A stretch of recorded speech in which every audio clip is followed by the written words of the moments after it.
That Brian. seems like too many steps. Live streaming is on. Okay. Awesome. Don't worry, we're not live streaming anywhere. Oh. So. It But goes nowhere. Brian from Scrambling You is letting us use his StreamYard for a little while, so we can actually record it and save it, locally, and then just have it's so much easier because it cuts it into audio and video on its own. That was a process I used to have to do all the time, and literally all I had to do is chop one of the files so I had just the audio from the podcast part of it and just slap an intro and outro music on it, and I was done. I'm like, this is great. This is what I want to do. I don't want to have to do work with this shit. I did editing for years and it sucks, and I don't want to have to do it all anymore. What does StreamYard cost, you know? It's I think it's $20 a month if you want to pay for the fuck that. Yeah. I mean, you could do a ton of shit with it, so it might have been 10, but I want to say it was 20, but it might have been 10 a month. I don't know. Whatever it was, we were considering it, but he's going to let us use his for now. So as long as we promote his shit, I'm like, that's fine. I don't care. That's a win-win. Yeah. We might just try Skype. I don't know. I know my lady and Ray, they were using Skype for a while and without any problems. So we might just try that. We have used it for a couple of guests, but I mean, we used to use it. I used to use it back in the day, and the quality is, it's not too much better or worse than any of the other shit out there. But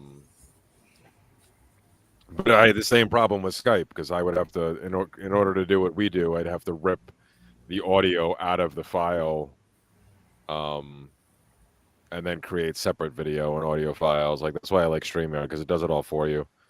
And the live streaming shit's really easy. You have to do that with Skype?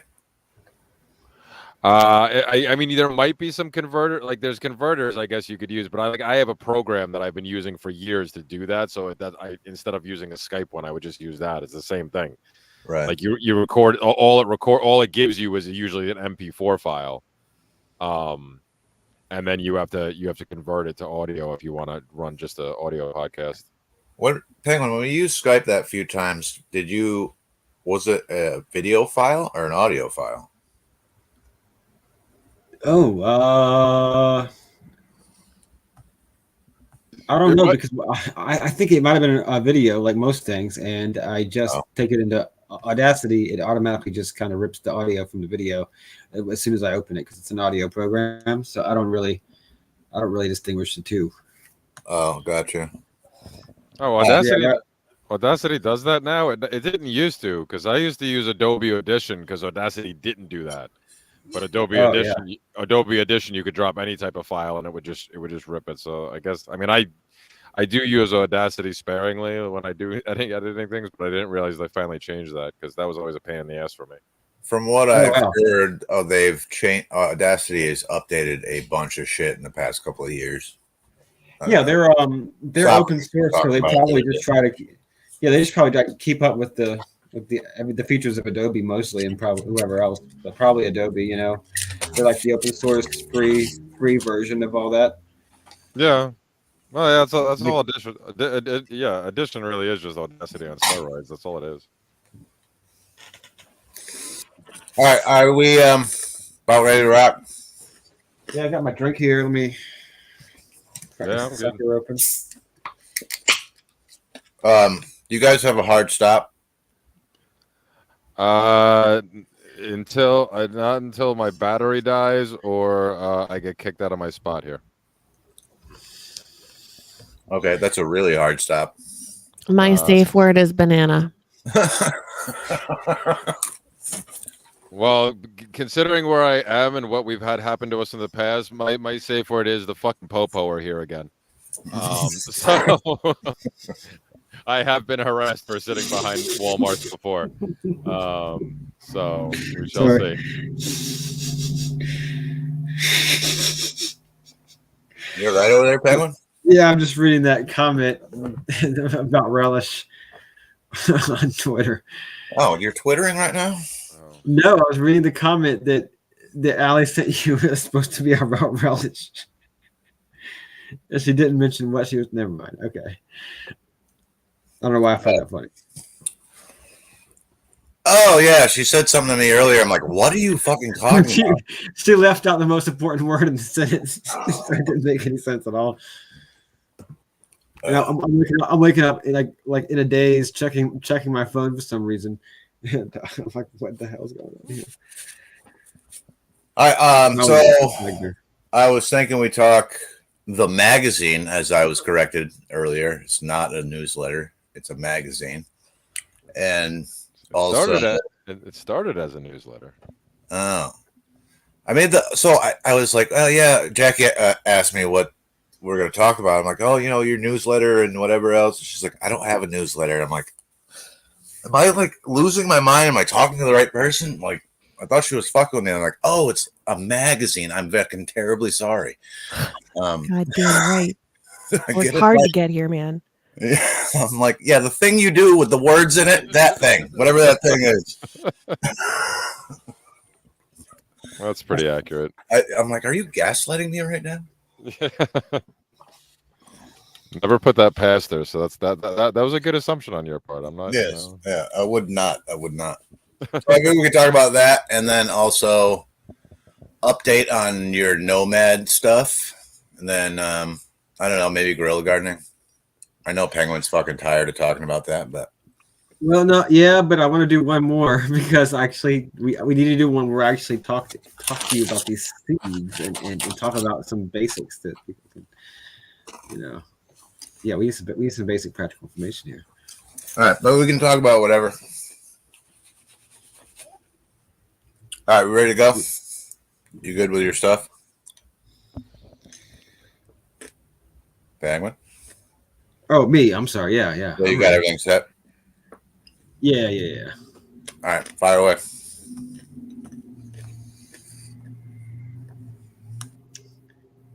And we're back. It's Zagora Podcast, your home for agorism, localism, radical decentralization, and anti-authoritarian concepts. I'm Penguin here with Zach Magora. And we have a couple of our old friends, friends of the pod, joining us again. Silas Sewell and Jackie Kerouac from the Return to Autonomy magazine and a bunch of other stuff. Road to Autonomy. Road to Autonomy. Oh, thank you. Sorry. Yeah. Road to Autonomy. And welcome, guys. Thanks for coming back on. It's been a while, and I'm glad you were able to come on a relatively short notice. Hey. Yeah. What's up, guys? Now, before we get into anything else, now, Jackie, now I need to know, what are you more offended by? The fact that Sec called our magazine a newsletter, or that Penguin doesn't even know the name of our damn magazine? We That's failed real. entirely. For real. 100%. Like, yes. Yeah, we should just quit and not do this. Some friends you guys are. Jeez, man. Hey, just for the record, I read it every month. I don't know what it is or what it's called, but I read it. So, you know. Well, somebody does.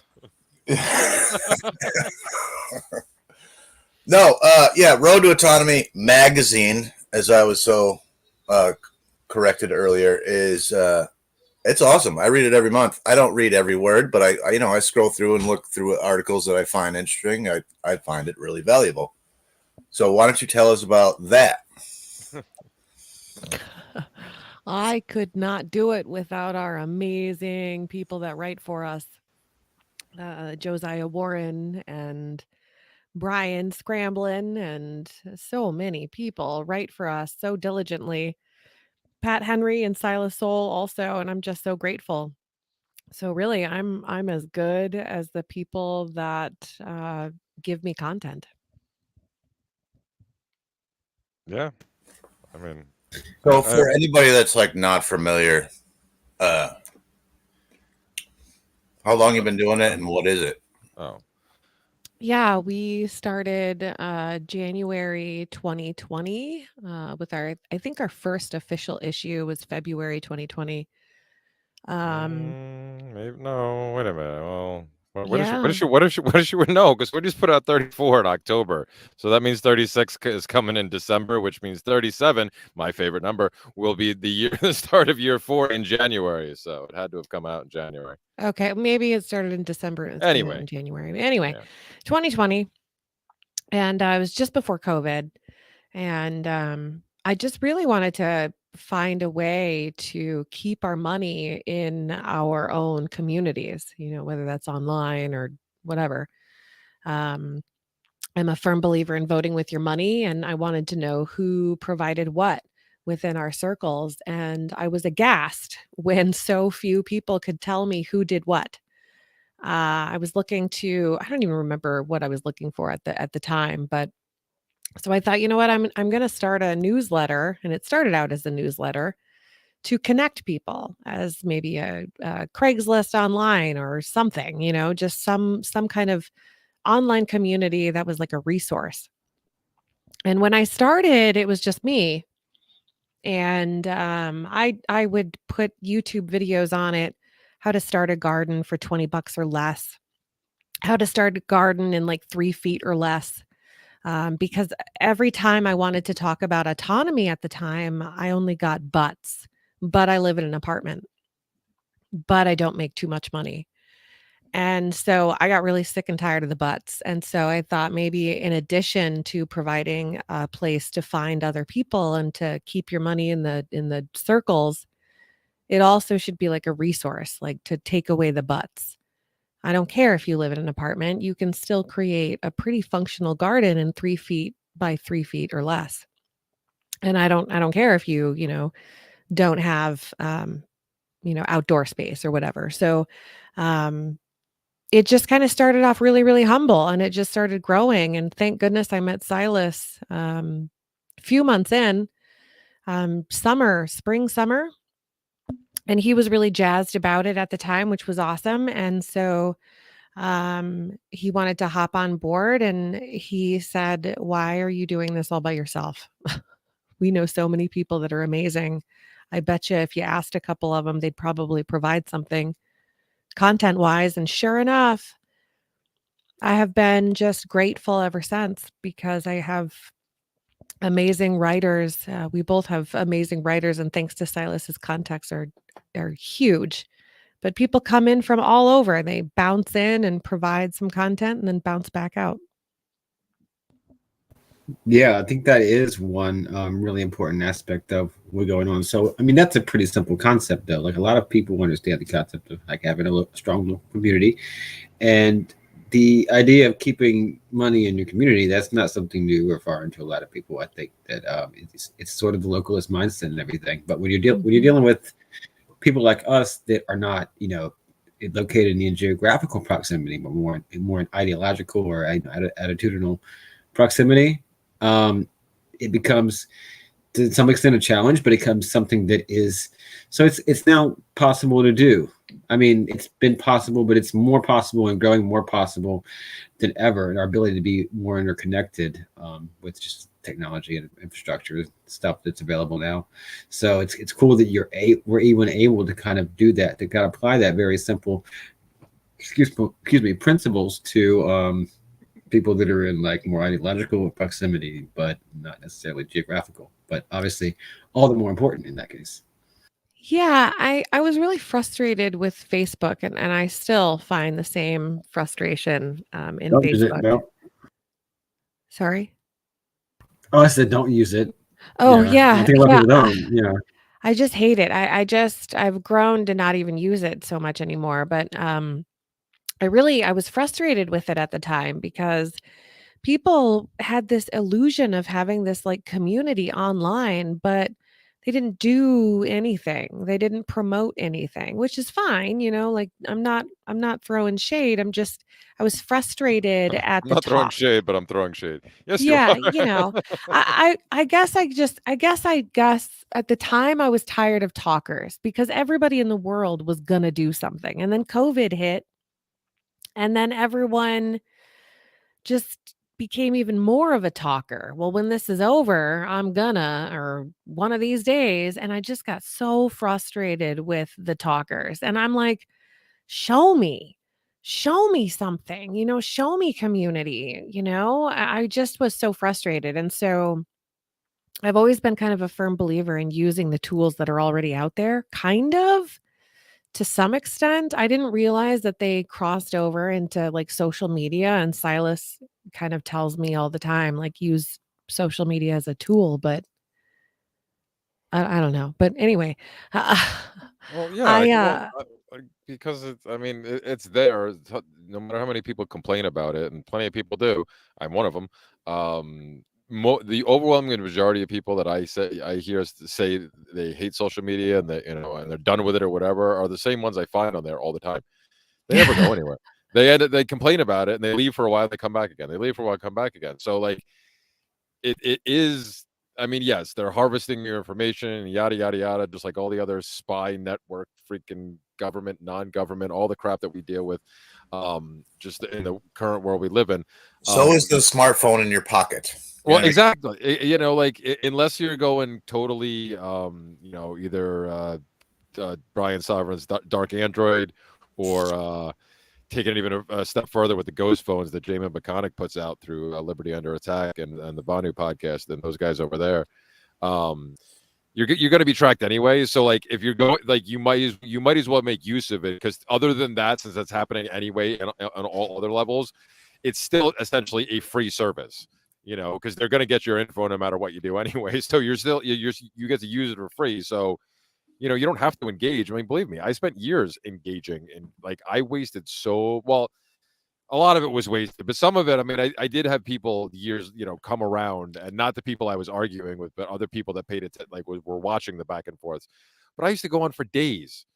Like on the Seeds of Liberty original page that went along with the first podcast that I did way back in the day, I would engage people for like 3 or 4 days on a topic, going back and forth, back and forth, back and forth with walls of text, not trying to change their mind in any way, shape, or form. I was just doing it so other people could see what was going on in the exchange and how little like they actually had to back up whatever they were saying.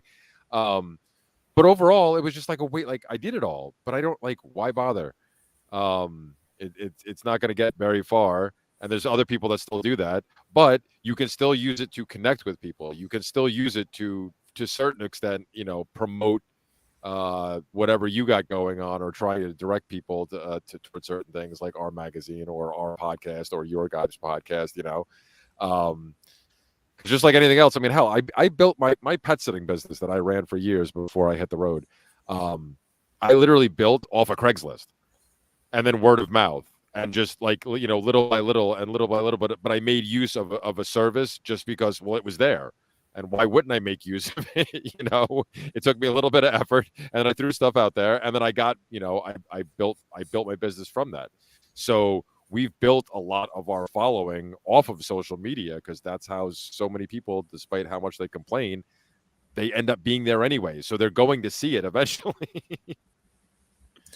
No, I mean, I pretty much agree. And I think I was in those circles then, I was in the Seeds of Liberty group.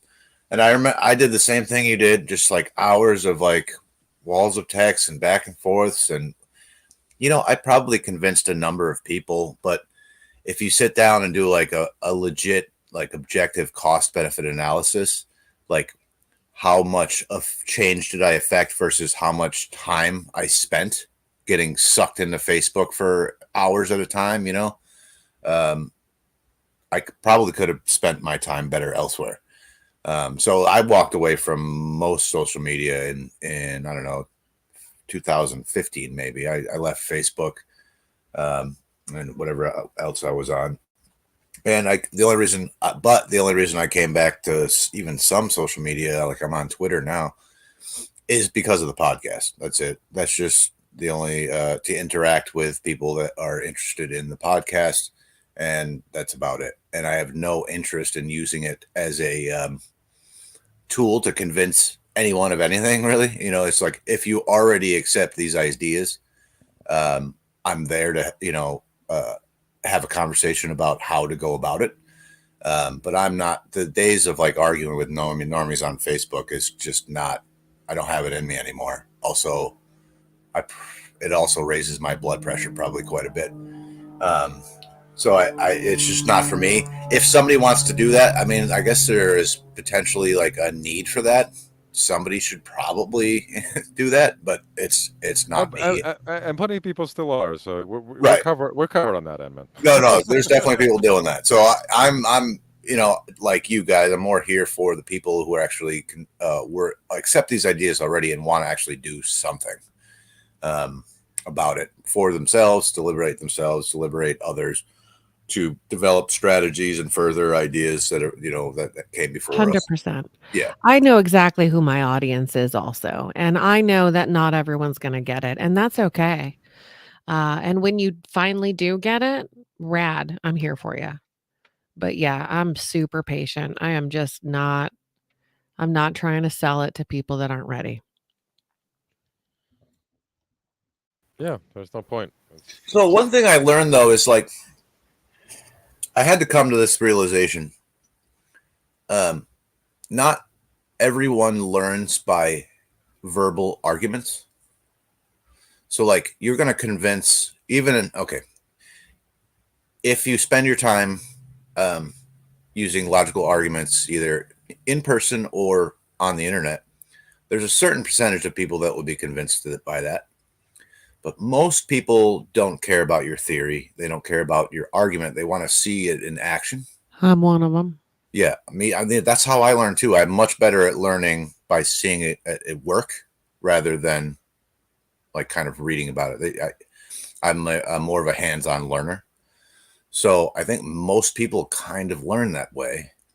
So if you think about it, like actually doing stuff in the real world is not only more effective at liberating yourself and building the world you want to see, but it also might be more effective at convincing people because they can see these ideas be put into action. Does that make sense? Well, that's pretty much what we tell folks in the magazine is we don't tell people what we're doing. We show them and they figure it out and they come to us, like Silas doesn't stand on a soapbox talking about van nomadism. People just approach him. They see him at dog parks or they see him whatever at festivals and they just approach him because it's such a attractive idea to live on the road, like how free it must be. And he's doing it. And like that's like hard on material. And so like he doesn't have to tell people. People just come to him, he's like a firefly. I don't know about all that, but yeah. Well, I mean that's exactly how I ended up where I am today. Because years ago I went through the whole thing and said, okay, I'm done trying to convince people. I'm just going to go out and get myself free, and the byproduct of that is exactly what you were talking about, Zach. The fact that, Oh, sorry. it's the whole lead by example thing. Because I'm not trying. I mean, if people want to come up and talk to me, great. And I'll if I run into I've met other van nomads, who may not agree with me on a lot philosophically, but I've met some interesting people along the way, and we just kind of after a while you kind of get to know each other just by looking at it. It's like, oh yeah, you're one of us. You're one of me.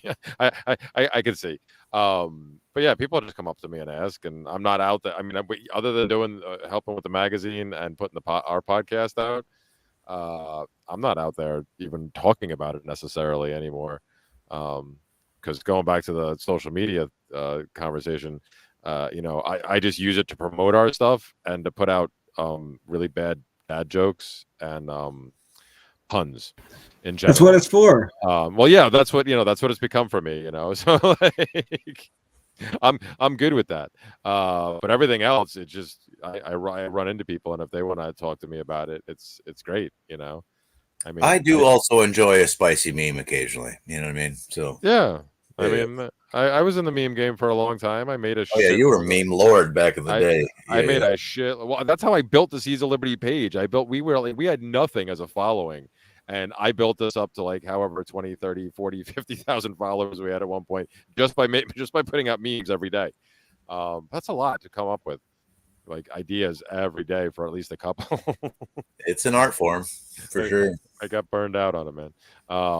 But I mean, that was another thing that it took me a while even to get to that point. I was one of the ones who resisted the whole meme thing for the longest time because I thought it was too lowbrow just in general, the whole concept of it. I was like, no, I'm going to convince people with the logical arguments I have, just like you were talking about earlier. And then, like, in my experiences, the percentage of people who get won over by those logical arguments is extremely small.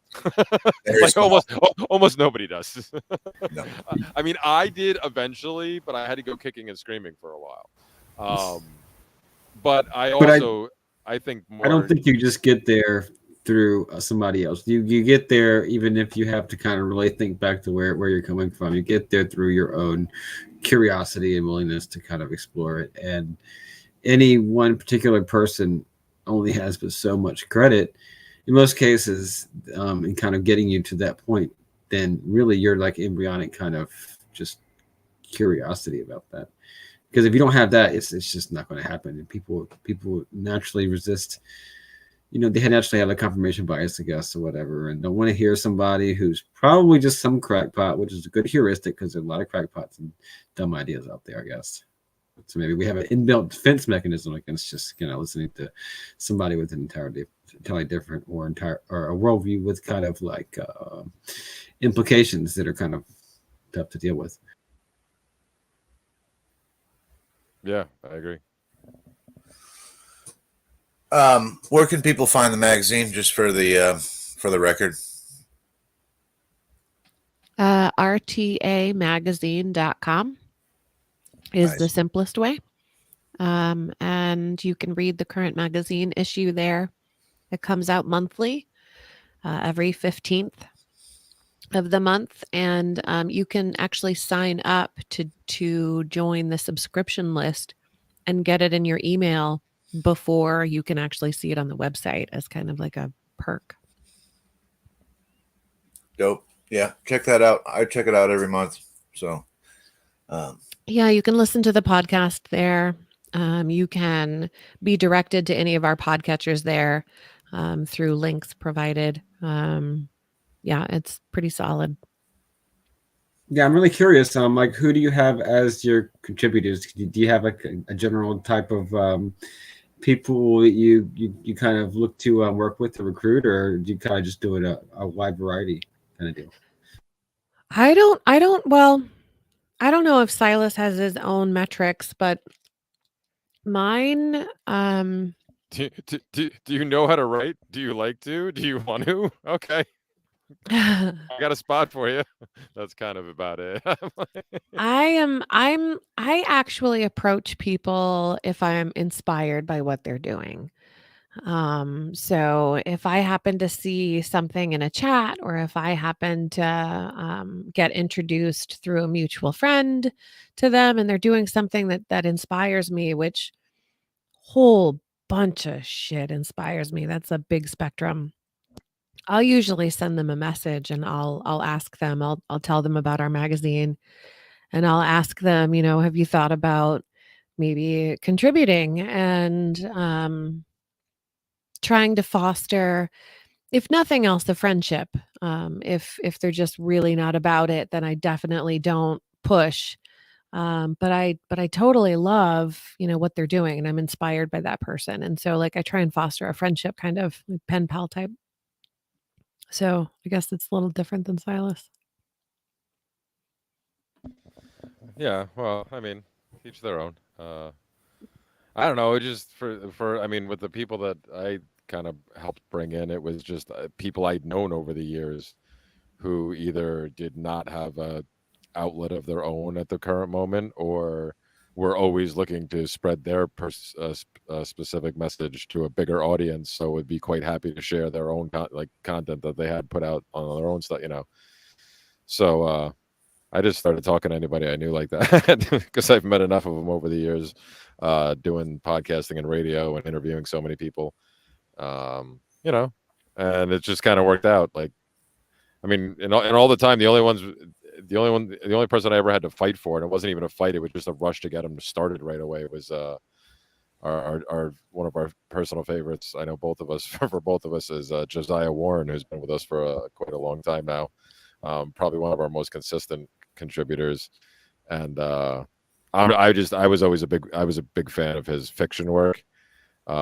So Jackie really didn't know much about him, and he kind of like presented like, "Hey, I'd love to, write and provide some content for your magazine." And she's like, "Well, I'll have to look into it." And I was like, "No, I'm putting my foot down. I never put my foot down.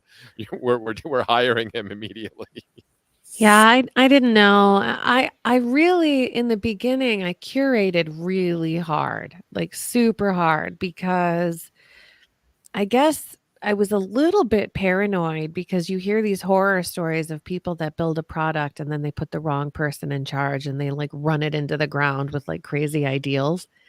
And I was so afraid that if I just let anybody, because during COVID, there was a lot of like tweaker shit happening. I don't know if y'all remember, like down in 2020, but there was like the rooftop Koreans thing. That was a thing. That was a thing in a lot of groups that I was in where people were like getting like twitchy. And I was really kind of worried that people wanted to put content out about stuff that they were chatting about and making memes about, like violence. And I did not want to tread there.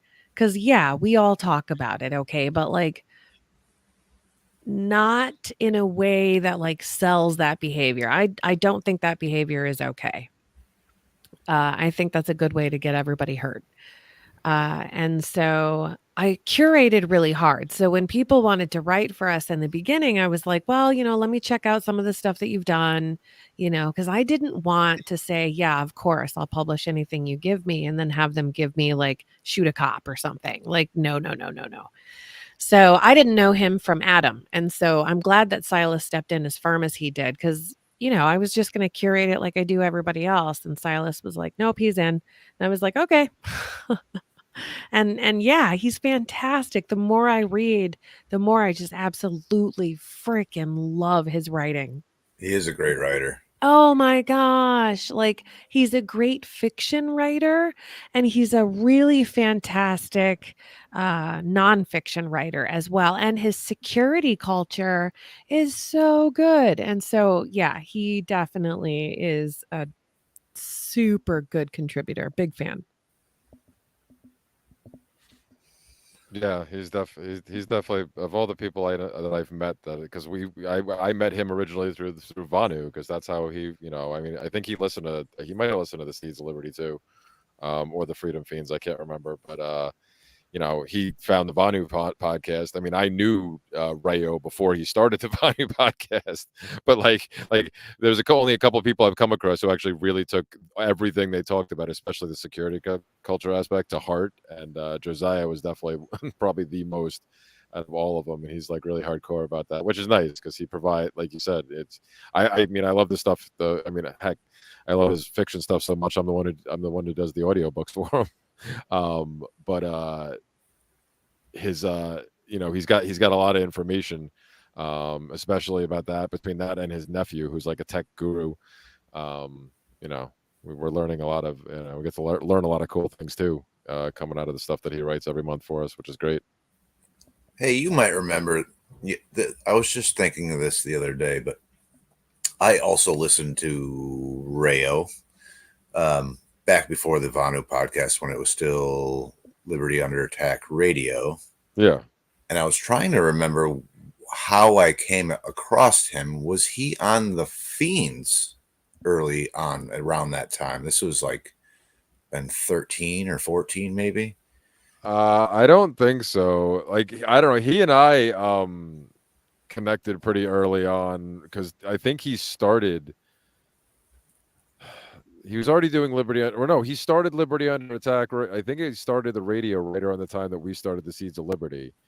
And we just kind of found each other right away. Was he on Seeds of Liberty? Yeah, we definitely had him on at some point. And then maybe that's where I heard him then. Yeah. I don't remember how early. But I think he might have got hooked up with Sovereign early, Brian Sovereign early on, and had him on. He might have been on Brian's show early on, or vice versa. I don't know. Yeah, I was trying to figure that out, and I knew, it's you. Both of you ran in sort of the same circles at that time, so I was like, well, yeah, I heard of him, but Yeah, I don't know. We like all of it, like a bunch of us, we all kind of found each other at the same time, and then just kind of so happened that both of us were able to show up at the Midwest Peace Liberty Fest one year. It's like, oh, hey, there you go. Now we're actually hanging out in person. So yeah, I don't know. So, one of us was on somebody's show. That's usually how everybody found out about everybody else back in the day. I guess still Right. now to this day. No, I'm pretty sure that's still how it exists. Like all podcasts are just interviewing other podcasters. Like that's just how it works. Well, yeah, there's pretty much everybody has a podcast these days. Right.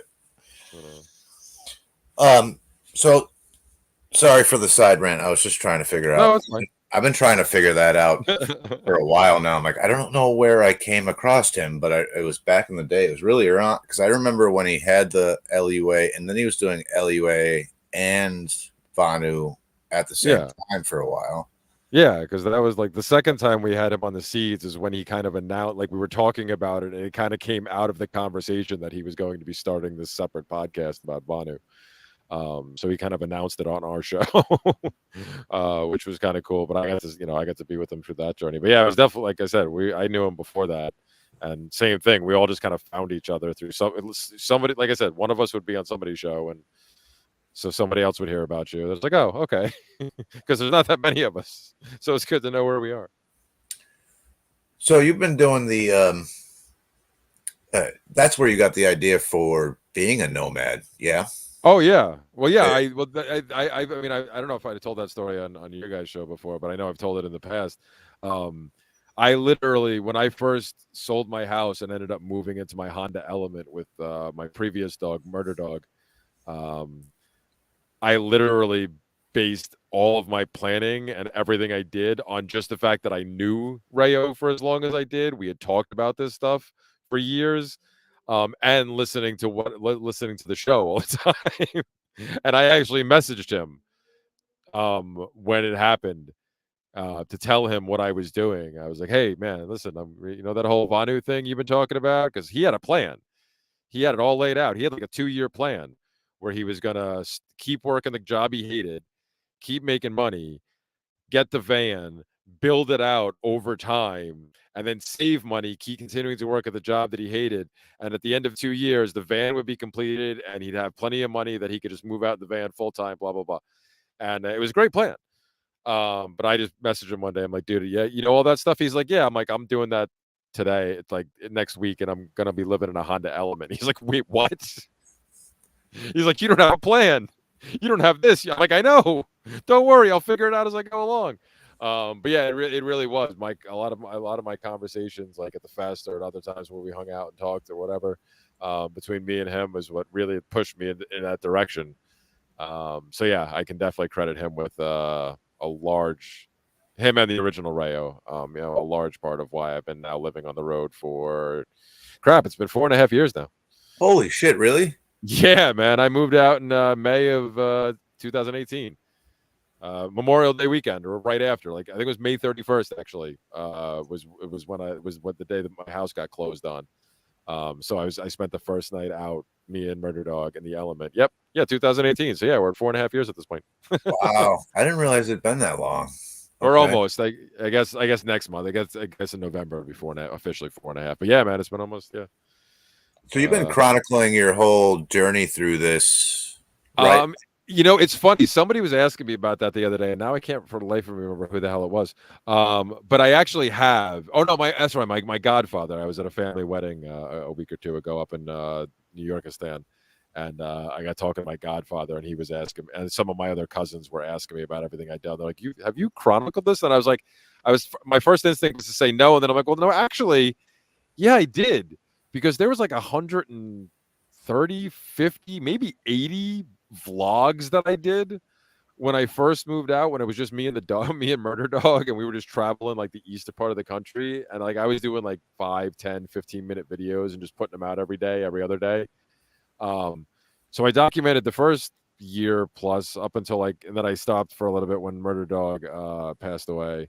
But then, yeah, between doing different writings, starting back up with the podcast we do here, and then now I do the Van Nomad Chronicles for the magazine. That's the one piece I always contribute. Like sometimes I write extra articles too, but that's the one piece I always contribute. ever since I started it up. And I played catch up and went back and gave like a recap up until the present day. And now we're caught up into real time. So yeah. So and since then I've been documenting every month the crazy stuff that happens. You know, because that's always how it's been for me. Like when I had that conversation with Rayo, telling him that I was just going to move out in my Honda Element. One of the things I remember telling him at the time, and I said I repeated after the fact too, is like, the reason I did that vlog series, and I even said it in like one of the ones I put out. It's like I'm putting this out on YouTube for public consumption. I'm like, but you can find all these other people who are doing these really cool van nomad type things. Like they got the really built out vans or whatever, and they've been doing this for a while, and they're showing these great tips and tricks, and like it's great information. I'm like, so you can go anywhere for that stuff. I'm like, I'm the blooper reel. Because I'm just going to show you what not to do, because I'm literally learning how to do this on the fly and figuring out as I go along. And I'm going to show everything that we do and all the stupid crap that happens, from like just like driving down, or I guess up or whatever, driving north on 35 through Minnesota towards Minneapolis, where I'd never been before, and getting mad at my phone for losing service and throwing it on the dashboard and having it bounce up at a weird angle and managed to crack the windshield from the inside. While we were doing 80 miles. It was the craziest thing I ever saw happen. My passenger too, Aura, actually, Rayo's wife, she was with me at the time. And whatchamacallit, it was both of us were just completely stunned that we'd actually, just crazy stuff like that's happened. But it's so yeah, I had to get around back to your original question. In some shape or form, I actually have documented all of this. If for nothing else, so that my kids later on maybe have a better understanding of why I did, because I try to explain it to them, and they were either too young to understand at one point, and they didn't want to understand. Now they're at that They're too cool. Yeah, they're too cool for you now. Yeah, because they're tween-age girls going on 16, going on 40 type of deal. So at least I'm documenting it now, so when they ask me later on, I could be like, here, watch all this. You can see what I was really up to. So there's the joke, right, where back in the day they'd say, if you don't, keep your act together, you're going to end up living in a van down by the river. And now the joke is like, if you save up your money and spend 60, 80 grand, you could actually live in a van down by the river. Yeah. So I would say that you're the one showing, like, so yeah, you can find all these YouTube videos that can show you the super decked out, somebody dropped 60, 80 grand into a van and made it basically a small apartment.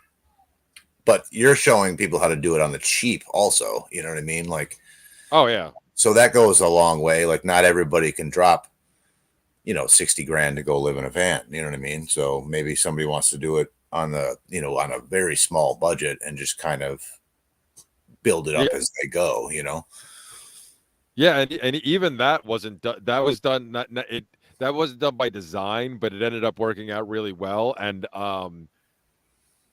people got to see in real time me figuring that all out and coming to the point where going, okay, wait a minute, I need to budget better, right? So I need to teach, if people are going to learn anything like what you're talking about, it kind of helped me, push me in that direction, because I did, at the beginning I had money because I had just sold my house, and I had saved up enough from one of my business for a dozen years, so I was in a good enough position that selling the house, I could give half of it to my ex for her and the kids, and be good for like a year or so. So I was like, oh, I'll be fine. I know you were balling. Yeah. Me and the dog, we I'm like, they're already covered for a year. We can have a good old time. And then, 7 months later, she ends up falling, blowing out her spleen. That's what it was. I couldn't freaking remember the other day.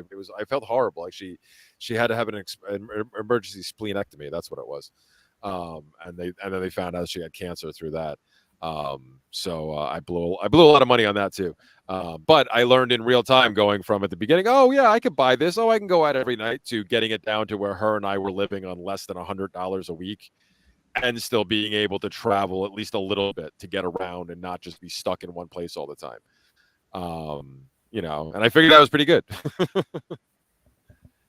And So that like I said, all of this stuff was real time, real world experience for me, which was great. And if anybody else learned anything from it, even better, because I just put it all out there. And even now with the putting it out there through in writing through the magazine, Yeah, like I think said, I think that's really valuable, and I think you might even underestimate how valuable that might be going forward if the economy really takes a dump.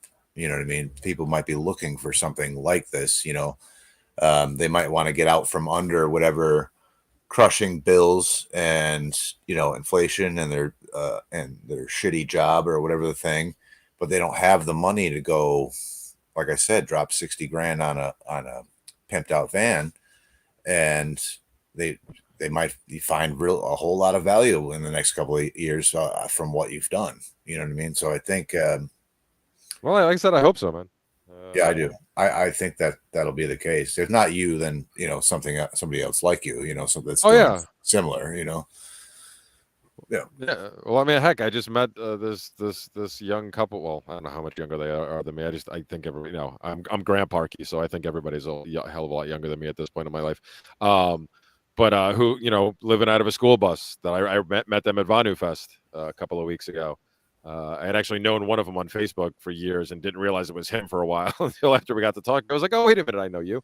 But yeah, there's so many people out there, and I like I said, I even got to talk about it with family that I haven't seen in quite a while at a wedding recently. It was so funny, like these older cousins of mine, like 10, 15 years, my senior, coming up to me and going, so, hey, man, I hear you're still really living on the road. Like, you've really been pulling this off this whole long and blah, blah, blah, blah, blah. They're like, and you've been to how many states? They're like, I haven't even done this. And these are like both, like, especially two of them. They're successful lawyers. One of them is a lawyer and an accountant, and the other one's just a lawyer and was a politician. I know they're envious of you. Yeah, and they're like, they haven't done nothing. Yeah, and they're like, we haven't seen any of the crap that you've seen. And I'm like, hey, man, But it's funny because they're both married to they're my cousin-in-laws, I guess, because they're both married to cousins of mine, and both of them are like, yeah, they would never let us do it, but they want to. But it was great. It was just great to see that there is that spirit out there, And I ever since I started doing this, that was something I tried to impart in all the videos I used to do back then, or whatever people would have me on their podcast to talk about this stuff, was the fact that I encourage everybody out there. If the opportunity arises, even if it's only for like 2 to 4 weeks that you can do it, I encourage everybody to try it. Just going, even if it's just living out of your vehicle, especially if obviously you have a family, it's a little more difficult, yada yada yada. But hey, my friend Jessica Marie, that crazy son of a bitch, she just for like the third time in the past couple of years, she packed up all of her stuff and her 5 kids, and they drove around the country looking for a new place to live without an actual plan. And Whoa. this time for like the third time, and this time they managed to end up exactly where they started, like literally the same house in some tiny little town on the west side of Arkansas. And I'm very mad at her because she did not. I encouraged her multiple times to take pictures of her furniture as they were traveling the country. Just like take out a table and like do it, like go see the Grand Canyon. But you're taking your furniture everywhere you go. It'd be a great, like, people would that would get YouTube views. That's like TikTok shit right there. People would think that's funny, instead of taking pictures of the kids or videos of the kids visiting all this stuff. No, your furniture, because she's literally toted her furniture around in a U-Haul 3 times over the past 2 years. But just for fun, to explore. They don't feel comfortable. Like they were in a bad situation because of her ex, where they were originally. So they left, and they've kind of been bouncing around because no place they go feels like home for them. Right. So they've been to Jacksonville, Florida. They've been to the west side of Arkansas. I think they were briefly in the Southwest as well. But they're figuring out ways to make it work too, because she's even more frugal than I am. She's freaking crazy. But it's like I meet all these people, like other people have seen me do it and go, hey, and I keep telling everybody, if I can pull this off, any of y'all can do this. I literally listened to my buddy start a podcast about this shit, and we learned about Vanu together because like he found this shit, was like, hey, we discovered all this shit. Me and Kyle discovered all this shit about this guy that nobody seems to know about for that like predates Conk and an agorism. We're gonna dig into this, and then it was, hey, we dug into this. This is really cool. We're gonna do a podcast about it. So we all learned about it together, and it was like, and then coming back to what you were talking about, what we were talking about earlier about that, just rather than talking about this stuff, just go out and do it. And yes, I had the cushion of I had the money at the time because I had just sold my house, so I could afford to make a few mistakes. But again, if that information leads people into a better situation for themselves, where they don't have to make those same mistakes, all the better. You know, There's something similar or some. When I was in California, I knew a number of people that I'd met going to like punk rock shows, and they were effectively homeless, but they were like nomadic. They'd travel around and just go to punk rock shows. They didn't even have a car, dude. They would just hitchhike. And I ended up talking to one of them one time, and they were just like, I hated my job. I could barely afford the place I was living in. I was basically working to pay for a roof to go back to work the next day. You know what I mean? I was so at some point he's like, I just walked away from all of it and just fucking figured it out on the street. And, you know, they'd panhandle and play guitar and whatever else and make money for food and beer and that. And they were fucking some of the happiest people, also the smelliest, but some of the happiest people I've ever met. Because they were just fucking free, man. They just did whatever they want. They'd figure it out. They just had to worry about making enough money to eat. And, you know, it's California, though. So it's fucking 70 degrees all the time until it's 110 in July, you know. But so it's a little bit easier just to fucking sleep wherever. But there's something to be said with not having any ties, responsibilities, like it's a whole nother level of freedom that I don't think many people quite understand. Of like, you have no stress about worrying about, I mean, I guess you do, but you don't have the bills and the, you know, the job and the, whatever, when you don't, you know, it's, Janis Joplin, she said, you know, freedom is just another word for nothing left to lose. You know, if you don't have anything, all of these things just sort of tie you down and burden you to some degree. They also have their sort of positive effects, you know, stuff and creature comforts can be nice. But when you don't have to worry about that and you can just say, well, I think we're going to hitchhike up to Central California for a while, you know, or whatever the thing, and just go tool around there and explore and see what you can get into, and you know, go to live shows every night if you want to. You got no reason to wake up in the morning. You know, there's something. It's not for me, but I can understand the appeal. I had a lot of fun hanging out with those guys. There, actually, it was 2 guys and 2 girls, but I had a lot of fun hanging out with them, and also we got into a lot of shenanigans in California. With them, and I could almost see that being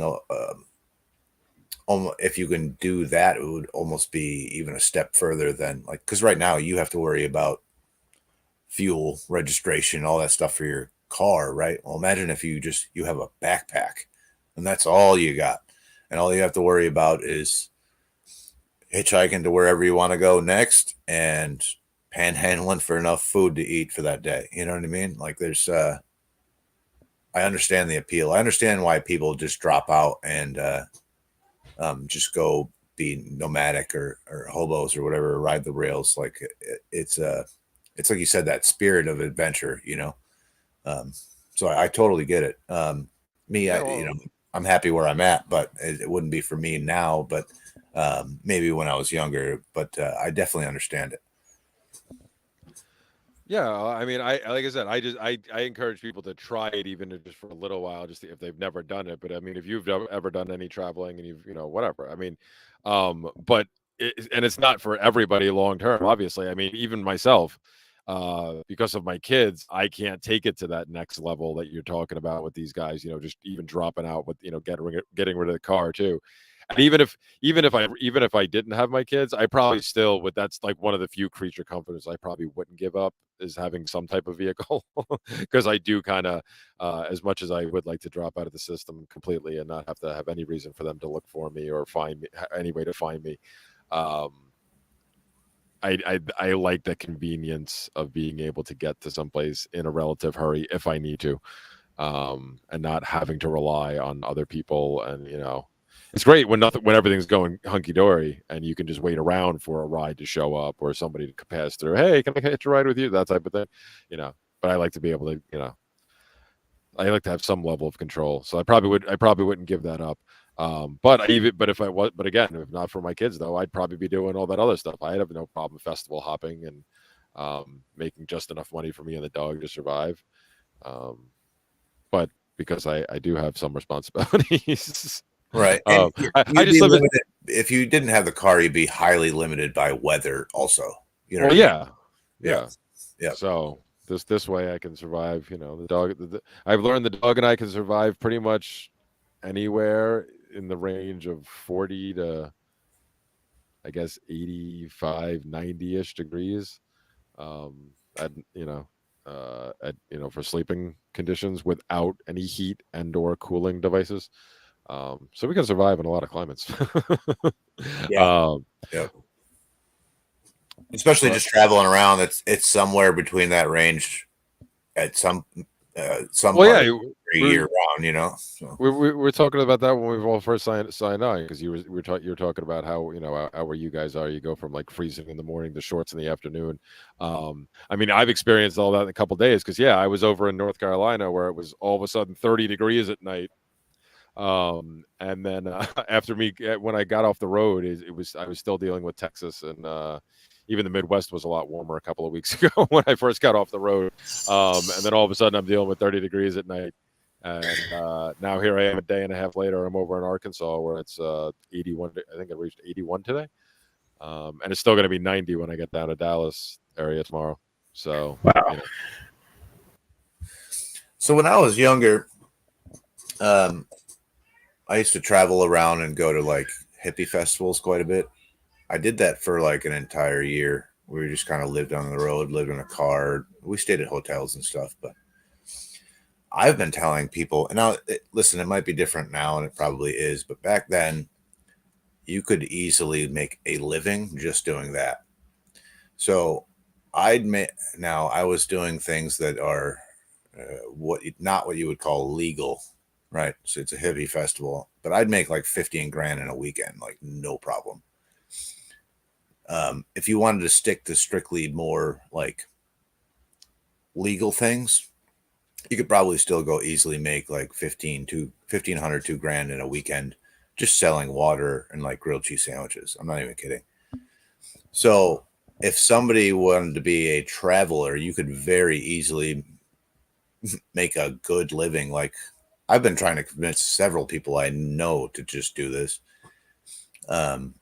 because you could make really good money just going to hippie festivals and selling shit. And you would just be on the road all the time. You just go from one festival to the next one to another concert and whatever, and you make good money. And maybe it's only 9 months out of the year or whatever, but you can make some pretty good money doing that. And your costs are very, very low. And do you know of anybody? Have you come across of anybody that's kind of doing that or something similar? I meet people at different festivals that do that. Hold on, you're really quiet. I'm sorry. I just realized I had my mic turned off. Sorry. Yeah, I know. I've met some of those people. And Jackie, weren't you the one who told me, like, that's why you brought the idea up to me about possibly getting a van and converting it to a mobile kitchen, because you met somebody like that? I drove by a van, actually. I drove by a van that was a mobile catering kitchen. And the little tagline, and I went to the website and I checked it out because I was like, whoa, what's that? And it's a guy that travels around the area Colorado wide, and he will cater your event. And he lives out of his van. And he's got like this full like chef's kitchen in the back of his van. I thought that was rad as shit. That's dope. Yeah. Yeah, and that's something that I like. I'm looking at that for the future, possibly. Like, I wouldn't do that in the current van that I have, but if as long as I don't have stupid things like what happened the other day, where I blew out a tire cutting through DC for like the second time in 2 years, um, and spent a lot more money leaving New York than I wanted to. As long as that doesn't keep happening, I was getting in a position where I could maybe afford a brand new van next year, and maybe instead of continuing to do what I do right now, which is the expediting stuff, maybe I transition into that when I get the new van, because I'd love to do that. I'd be quite fine bouncing around. And it's funny when you said before, like maybe it's only 9 months out of the year. I'm thinking 9 months. That seems like too much. Like for me, I'm trying to get to the point where I only have to work 6 months out of the year doing whatever I do, and then I can take the other 6 months off, and still provide for my kids and still put money away. Maybe not as much as I could, but more than enough to be comfortable, and and also not work as hard anymore, because I did that for a long time with my pet sitting business. I busted my butt for 22 years. 12 years rather, not 22 years. I didn't even take a vacation. He's in the kitchen Live making a sandwich. streaming is on. Never mind, he got it. So yeah. I mean, I've been grinding for a long time too, just like you.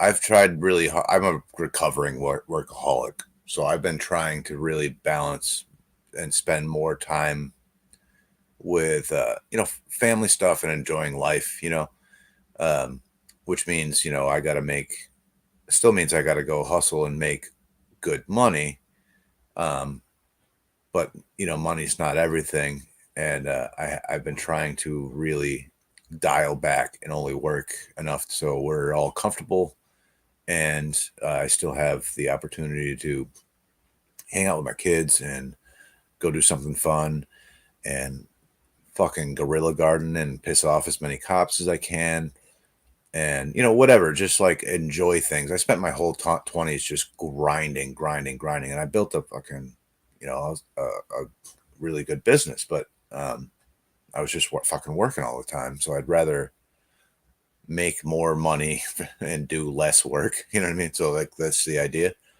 and so that's where I'm at too. I enjoy what I do for the most part, so that's fine. Like I own a landscaping company and I love dirt and plants and all that kind of stuff. It's my jam, but I don't want to kill myself doing it either. And I don't want to have my kids like grow up and I'm just fucking working all the time, because I did that one other time and I don't want to do that again. So that's where I'm at too. I'm trying to find a much better life to work balance, as the kids are calling it these days. And but the festival thing, I think, is an option that maybe even certain people don't think about. Like, okay, you mentioned the catering fan, right? I mean, listen, man, we used to bring like 6 coolers and 3 coolers, 6 coolers sometimes, if we brought my other friend came with us and we could use their van. But you could show up with like a cooler full of beer, a couple coolers of water, and like a flat top grill with some bread or wraps or whatever, and you could do it super low key and still make like good money. Obviously there's always the option that is not legal at all, but you could show up with like pounds of weed, that you can leverage that, sell all that, leverage that. I mean, you can into pounds of something else and then sell that, and you can make some serious money. But if you don't want to take that kind of risk, food and water is like pretty low risk, and you can make some serious money with like just a little propane grill. And at some of these festivals, they really don't care that you're not in a fancy catering van. They just want good food and good water. And so you can make good money on very low capital investment. You know what I mean? Yeah, well, our Jackie and our mutual friend Phoenix, he whatchamacallit, he did that a couple of times, and then he kept forgetting to do it again because the one year he didn't make good money, and then he got discouraged, and then like 2 years in a row, just at the one festival we go to every year, the Midwest Peace and Liberty Fest, something happened where the person who was supposed to show up and do all that stuff just couldn't show, or something went wrong, and there was this void all of a sudden where all that was required was somebody with exactly what you're talking about, just like the most basic of grills, and the willingness to sit there and cook the crap up or whatever. Or especially if you do the wraps, like I did that for a couple of festivals, where I made a bunch of them up ahead of time, and all you had to do was heat them up, and made them at home, and then wrapped them up in tin foil, and then just sold them as that, and then people could heat them up on the fire as they wanted. Again, you don't have to put a lot of money into that. You do that, you do basic street tacos, people are happy as shit, man. Or water, beer, like you said, depending on what the festival is or what the crowd is.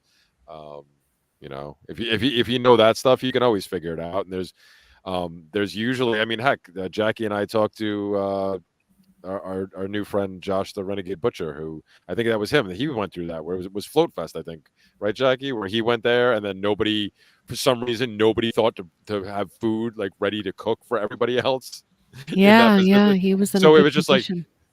like hey, wait a minute, you're the butcher dude, right? You brought all this meat. And then they went out and bought a couple of grills, and he was just like grilling nonstop the entire time, and like made a shit ton of money. And then this year went, like, I think it was last year, and then this year went back prepared for that, and then still did even better. Yeah, you could do all the Liberty Fests, right? Which there's some, and how many people are there? Maybe a few thousand, 5,000, maybe 10,000 at most. At all of them, yeah. I mean, you get like a huge crowd at Pork Fest, and that's about it. Right. So, like, if you go to Bonnaroo, which is a huge hippie festival down in Tennessee, here, there's like 100,000, 200,000 people there, and you don't even have to go in the festival. You can literally just, like, they have at these festivals, at Dead shows and at Hippie Fest, they have what's called Shakedown Street, which is often in the parking lot, and it's kind of a party, and people set up, and they're selling, like, people are selling drugs, nitrous balloons, but also food, water, shirts, beads, fucking hemp shit, or whatever. Oh, dude, they say the parrot heads do the same thing at Buffett shows. I know, I've been there a bunch. Yeah, there you go. It's the same idea. So yeah, you don't even have to pay for the ticket if you don't want to go in thing. Yeah, you can just set up in the parking lot and just crank it out for the whole time. And honestly, there's like it's kind of a tailgate party out there anyway. So you're having a good time and you're cooking some food, and I don't know. And then you could also do all the Liberty Fests, and I mean, you could probably make more money than I do. You know what I mean? So it's easy money. It really is, if you find the right sort of venues, But exactly. But that's the point. There's tons of them. Like there's enough Liberty Fest now, I think, like spread out at least from like April to October, I guess. That you could hit at least one or two a month. That you could probably do pretty decently in. And especially if you were trying to take your time traveling in between the two and not like, racing to get places and blowing through gas and whatnot, and trying to be more conservative in those ways too, to try to save money. You wouldn't want to do any more than that anyway. But there's tons of other stuff, like whether it's Bonnaroo, there's all these other festivals all over the place for all these different reasons. Different music fests, different gatherings, the Rainbow. Well, after what happened with the Rainbow Festival this year in Colorado, I don't know if I'd recommend them anymore. But there's stuff like that everywhere. You could always find these things. I mean, and like I said, I've met them over time. The one bastard who showed up out of nowhere at the Midwest Peace and Liberty Fest years ago, who I dubbed Frodo, and was just like the most obnoxious human being on the face of the planet. But that's essentially what he did. He just started bouncing around the country selling drugs at different festivals, and then he eventually ended up at a Liberty one just by chance. And then realized, here's another market and again, that's one of those things. You would think that a bunch of people who all talk about these things, do all these things, they get together every year, and it's planned to get together every year, that people would come prepared. No, every year, all these different things that I've been to, inevitably somebody screwed up, somebody forgot something, and it's like, crap, now we don't have anything. So there's always an opportunity, whether it's drugs, whether it's food, whether it's whatever. You're almost always guaranteed an opportunity at pretty much any festival you go to, as long as you stick to selling or one of these different type of products that we talking about, or you have a specific service that everybody would want. I mean, hell, I've seen people clean up just doing massages at these different festivals. Yeah, I bet. Yeah, little portable massage table. I bet you do well. Oh yeah. So it's there's tons of ways, and it doesn't, like I said, it doesn't, like we're talking about, it doesn't have to be just the Liberty festivals. There's people all over the place getting together all year round. And if you have the ability and are to travel and you're cool with that, then yeah, you could make a killing and save yourself a heck of a lot of money, especially if you get rid of whatever your home base is currently, or at least you downsize significantly because you don't necessarily need it anymore. Because it's not. I know you're in the underground economy. You're sort of dropped out of the rat race at that point. You have a lot more freedom to make your own schedule and do what you want to do. It comes with a lot of benefits, I would say. Oh, absolutely. Yeah. Well, we were talking about that earlier. That the one thing that I have in common with all these different people that I've met and the different type of people we've been talking about is that I have, and I've said it before, and I'll say it again, I've never felt freer than I have the last 4.5 years, because I've been able to see things and do things almost exclusively on my terms. I've had virtually, other than a couple of which now are kind of comical incidents looking back on them. At the time they weren't, but only a couple of run-ins with the bludgies, and being left almost completely alone by the state. It's been wonderful, and then especially during the whole Kofifi nonsense. While I was hearing friends in different areas who were dealing with mandates and lockdowns and blah blah blah blah blah, I was just like constantly on the move, and I'm like, I don't know what you're all talking about. I'm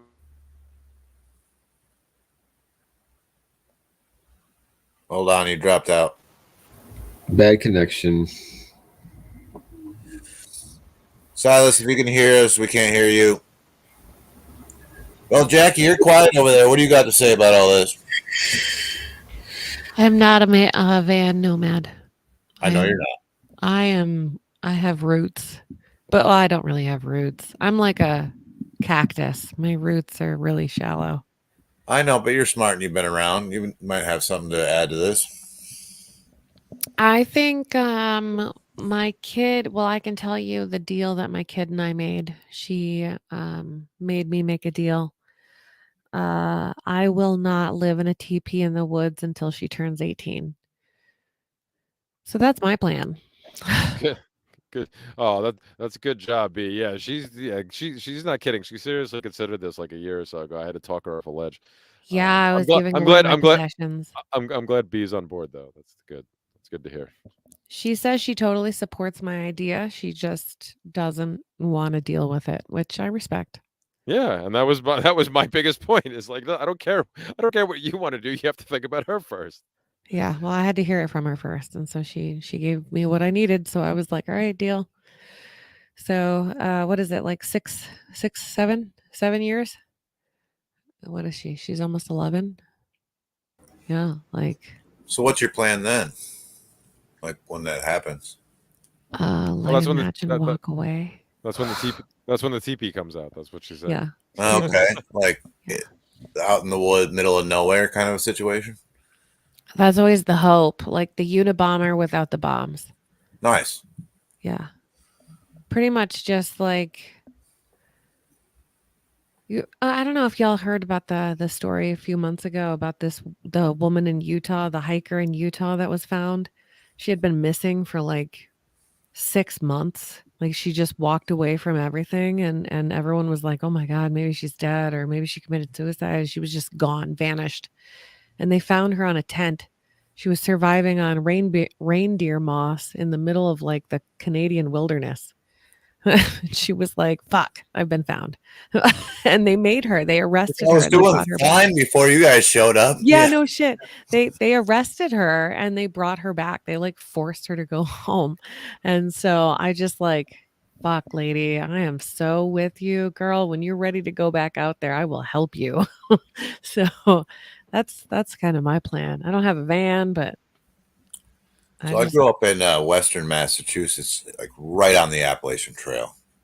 So like Nice. the trailhead was like, I don't know, 10, 20, 10, 15 miles from my house, but it was like right near where like the shopping center, the closest shopping center was. So, and so I'd meet all kind, like, you know, I was a young pothead, and I'd meet all kinds of cool people who were just fucking living on the Appalachian Trail. And I thought that was cool as shit. And they just go from one, it took them like, you know, 2.5 years or whatever to go from one end to the other. And they just fucking turn around and go back down. You know what I mean? That's 5 years of your life. You just lived on that trail, and they just hop off when they need to, camp in the middle of the woods. And it was, I thought that was fucking super cool when I was a kid. But again, that's not something I would do now. I've got kiddos and roots and stuff too. But we've been talking more and more. We live in the sticks already, but we've been talking more about just going further into the sticks, like off grid.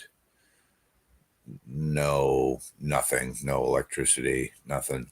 It's real hard. I mean, it's not hard to do, but it's hard to find the space to do it. Like it's hard to be off grid if you don't own the property, you know, like because they're really making it very difficult to perma live. I mean, Yeah. there's people that get away with it for a long time, and eventually they get busted. Mhm. Well, busted, you know, in air quotes, because like, what are they doing? Like we said before, what are they doing wrong? You know, but like there was that guy up in New Hampshire. What the heck were they? What was his name? Who had been living back on this property that like the owner at one point had said, yeah, you can totally camp out there. I don't give a crap, as long as you don't, you know, don't cause any damage or whatever. And we'd live it out there for like decades. And then somebody else bought the property, and it was a whole big thing. And like they eventually like evicted him. Which is like, but again, as long as nobody knows about it, it's fine. You can get away with it forever. There's definitely the stories are about people getting kicked off their own land because it's not you can't technically habitate. Is that the word? Habitate? You know, you can't live on the land without being connected to the grid. It's actually illegal in most places. Yeah, that was the thing I was thinking before, and when you were saying that is like, yeah, I would, you know, I mean, heck, I'm trying to do that on a more smaller scale level, because that's what I would like. You know, I want to get the van, have solar, and whatchamacallit, so the dog and I can just disappear into the woods for a while. Right. Yep. And you know, but they do, because they do make it hard in a lot of places, unfortunately. Not to say people shouldn't try, because again, the more people that actually do it, then the less strength, you know, the weaker their stranglehold is, because people just start saying "fuck you," which is what I always hope for in the end. I'm not for a violent revolution of any kind, but just people just kind of like walking away and saying, "Yeah, I'm done with this." I think we're seeing more and more in that, to be honest with you. Maybe not for like philosophical anarchist reasons, but just for like, to heck with this or whatever this shit is. Oh, I do. A lot of it's pure pragmatism. I don't give a shit. Yeah. I am so not like wedded to any one idea anymore. You know, people call me a bunch of different things. I don't even care. I'm just like, whatever, man. I'm just about surviving and doing my best to thrive right here and now. And screw everybody else. And I see so many different people from, you know, for whatever their reason is, as long as they're getting to the same conclusion. Most of the time and they're not hurting anybody else in the process, then I don't really care. I don't care how the fuck they do it. Just get there, man. Because I'll agree. I think it is happening more. I mean, I've seen it, and a lot of people just, you know, fed up for whatever reason, or just or pushed to the edge. You know, finally the last straw with them, whatever it is, they lost their job, they lost their home, something happened with the mandates with their kids, whatever, you know, like it's all for me. It's all good, man. It's just about any type of unrest is good unrest as far as I'm concerned. So you brought up an idea to me the other day in a message that I hadn't even considered, and I thought it was genius. And What you I talking had, about, Willis? what you talking about, Willis? So I've been ranting about guerrilla gardening for the past few months, and you came up to me and were like, "Hey, man, like I'm a nomad. It would be awesome to have like number one, you have the ability to spread seeds and plant seeds much further than I even do because you're fucking everywhere. But number two, it would be highly beneficial for you specifically to have little patches or plots all over the place where you know where food is. And then you were even talking more so about, hey, like I know like other nomads, like might also be into having like little food stashes. So what do you think about the convergence of van nomadism and guerrilla gardening? Let's hear what your thoughts are, because I'm excited about this. Oh yeah, we did kind of just stumble into this, and I kind of was upset with myself that it took me that long to think about it, because I reached out to you because I had heard you mention it in a couple of your podcasts, and I was like, yeah, that's a really good idea, because I've done it before in the past with cannabis, because there used to be marches up and down the East Coast where we would all freaking just walk up like up and down 95 or whatever, like hundreds of us, and just dropping seeds as we went. It was more of a sign of a protest than anything else. But I was like, I used to do that stuff. So like, why wouldn't I do that now? Like, what a wasted opportunity. I've been on the road all this time. I've logged, I don't know how many. I mean, I average like 150, 175,000 miles a year, I guess. Um, and a lot of those trips are taken on the same routes over and over and over again. So, like I said, listening to you talking about it and thinking about to what I've done in the past, I'm like, well, duh. Why wouldn't I just be like, all I need is to get is the seeds, and or clippings or whatever it is, and then literally just start tossing this stuff as I'm driving, whether it is in some little like little wooded area just off the highways, or if I have to go off the main road a little bit and find a park or something like that.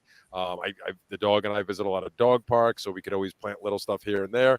Even things that are right out in the open, but most people may not even notice them there. And the people that do, so what? If they can make use of it too. Because for me, that's the bigger thing. Like, yeah, it'd be great for me because I have two right at the present moment. I have two sources of good meat that I can get on a regular basis, that I have access to. That and since I eat predominantly carnivore, that works for me. But when I want to fill in the gaps every once in a while, instead of spending money at the store, sure, it'd be great to have all this stuff planted in all these different places. And as I'm driving through, going, oh, let me check on this little area that I know I threw some stuff. What's growing there now? But like I said, for me, more so, it was just taking your idea and making it a more nation, obviously long-term pie in the sky thinking, worldwide thing, but even more so now, taking it from what you're talking about and spreading it instead of just doing it locally. Why not expand it further and start doing it statewide, nationwide? Especially with people like myself who were out there, like I was talking about earlier, the couple that I met at Vonu Fest. This is right up their alley with the stuff we were talking about and ideas that we had that were very similar. They'd totally be on board with this. So I think, and especially because you guys are friends with the ones who have the seed company in Florida, right? Yes. So here we go. This is an opportunity for all of us to work together and propagate and start doing it. Even if we have to start figuring out a ways to take in donations so people can pay your seed guy for his seed, so he's not just giving everything away. We can all work together to benefit one another, and this way we can really take this idea of guerrilla, because like I've heard you say repeatedly that like if all of us started doing this, we could totally feed pretty much everybody. And obviously we're not going to get to the point where everybody's going to be doing this, but it's just like anything else. I got to where I am today by becoming a student of history later in life. I always thought I was a student of history because I did really good in social studies or whatever the heck those classes, what they called those classes that I took back in the day, history and all that stuff at school. But I didn't know shit. I didn't learn shit until after the fact. And that's how I got to become an anarchist eventually, because I started going, hey, that's not what I learned. Wait a minute, that was completely wrong. But because of that, I know that every change that has ever occurred throughout history, it always, it's not the freaking masses that make the change happen. It's always that freaking tireless minority that just won't shut the fuck up and will not go the fuck away and just keep persisting and persisting and persisting.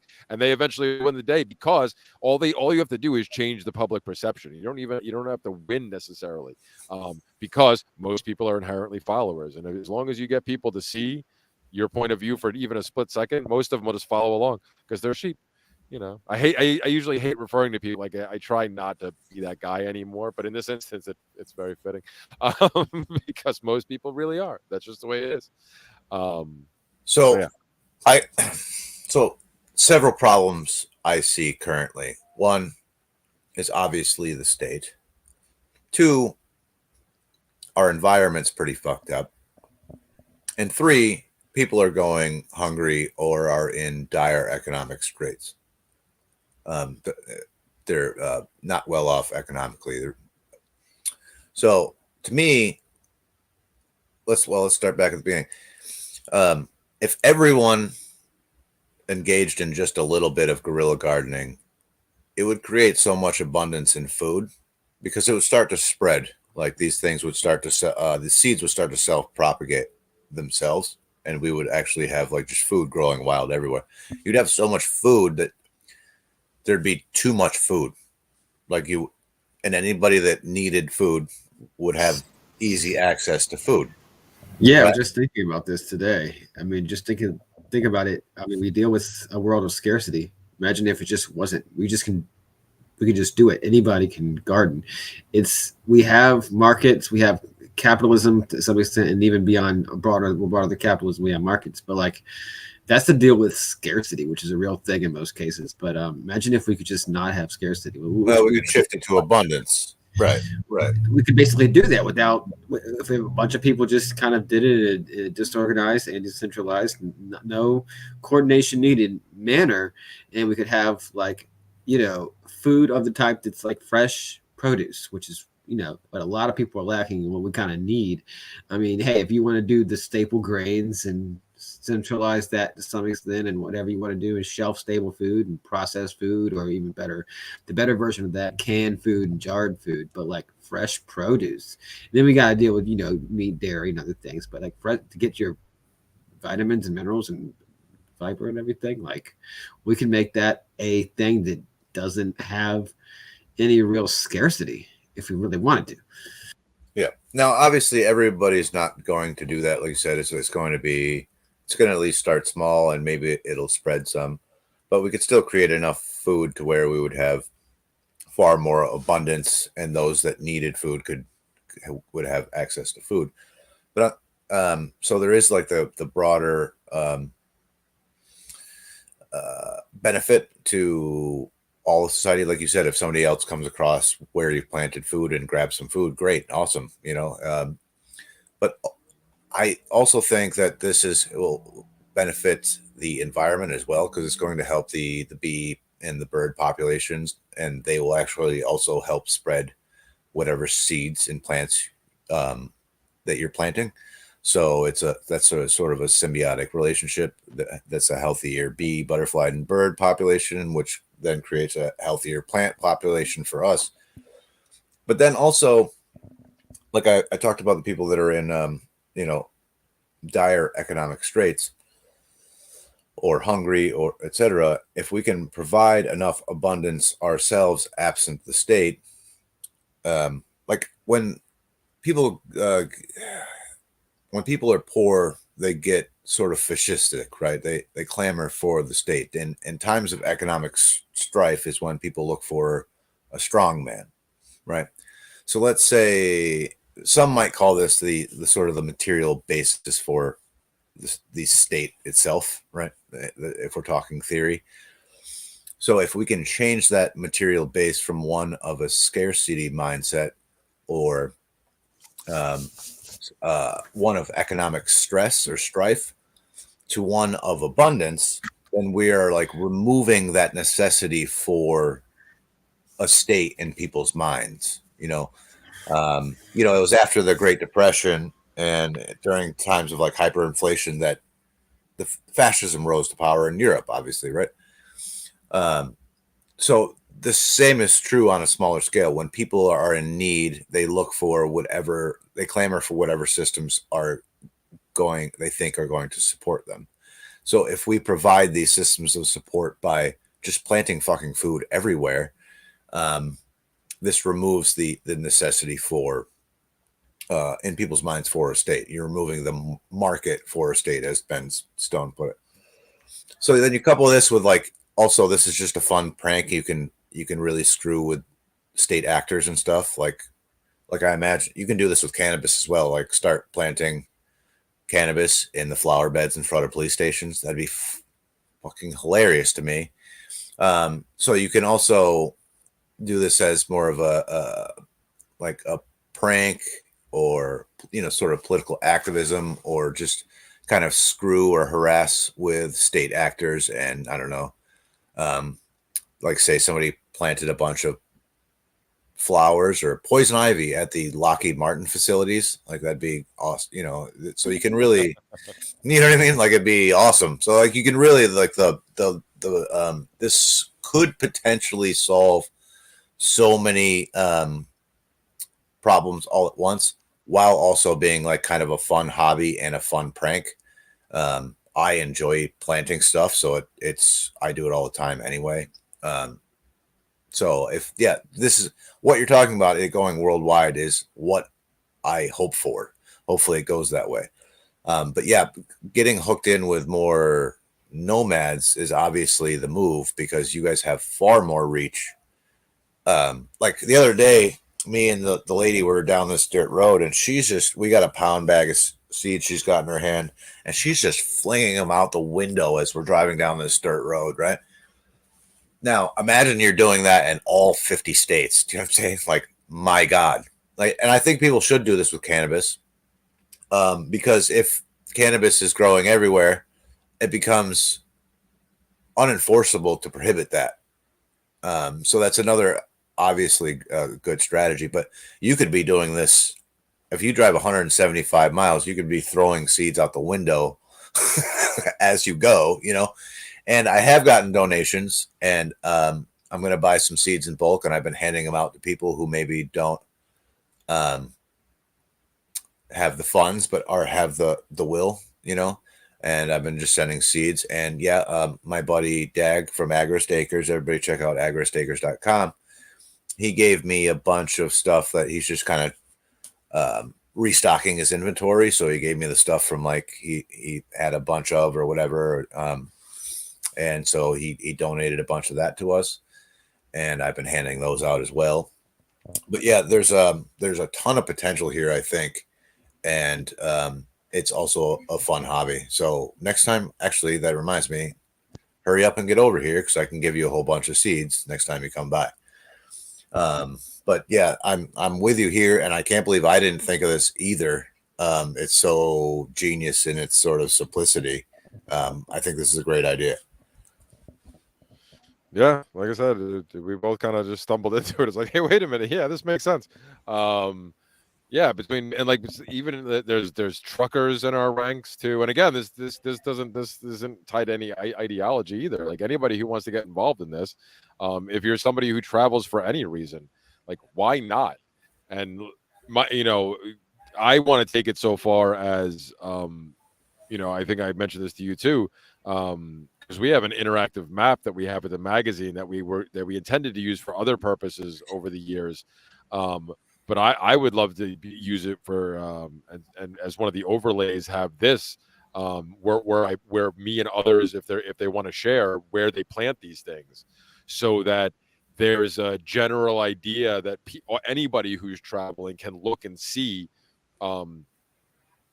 where things are along their route, and whether it's they need something, or they happen to be passing through and they're willing to take a minute or two out of their day to stop and check in on things and see how everything's looking. And maybe at some point we'll get to a comment board where you'd be like, hey, I stopped by and checked here, and this is going on, so everybody can be updated without actually having to pass. But like I said, people like me, I take the same routes. I was just traveling across the country from North Carolina to Texas. I'm taking the same routes on 40 and 30 that I take every damn time. And I see the same places all the time. It's like, well, I could be checking on this regularly. And whether I personally benefit or not, if anybody can, great. Even like you said, even whether it is different types of food, plants, flowers, cannabis, whatever, even just the flowers. Because what's the real reason that they talk about the decline in the bees and all that stuff is because everybody has fucking front lawns where they manicure the shit out of them and take away everything and call it weeds, rather than just letting everything grow where the bees and other bugs would be a lot happier. Yeah, and dump a bunch of herbicide and pesticide all over it to keep. Well, I wasn't even. You could, even if you remove that from the equation, just the fact that they keep taking all the they call dandelions one of the most nutritious, one of the most nutritious plants on the face of the earth, and so versatile. They call them a weed and they pull them off the lawn. Yep. So like I said, even if you take away all the chemicals and stuff, they just that's why there's such a decline. There's other I know there's other factors too, but that's one of the main reasons. Because again, if we start just, whether it's the prank of throwing cannabis seeds in the flower pots at the police station, or just basically building community gardens in vacant lots without asking permission. Now, I have a friend, my buddy John Haskins up in the west side of Michigan. He actually lobbied his town repeatedly until they kind of he bugged the crap out of him until they agreed to let him start a community garden.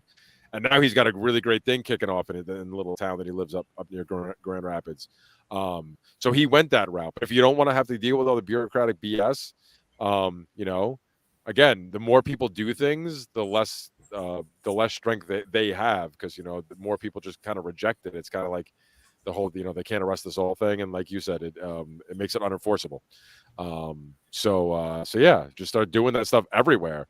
And even if you live in a place where you have stupid ordinances where you are not quote unquote allowed to plant certain things in your front yard of your own property, and I'm not going to get into the whole property, whatever tax and whether you rent property, that debate, but just just start doing it. Get together with your neighbors and be like, hey, we should all do this. Because if you all do it, they can't freaking really stop you.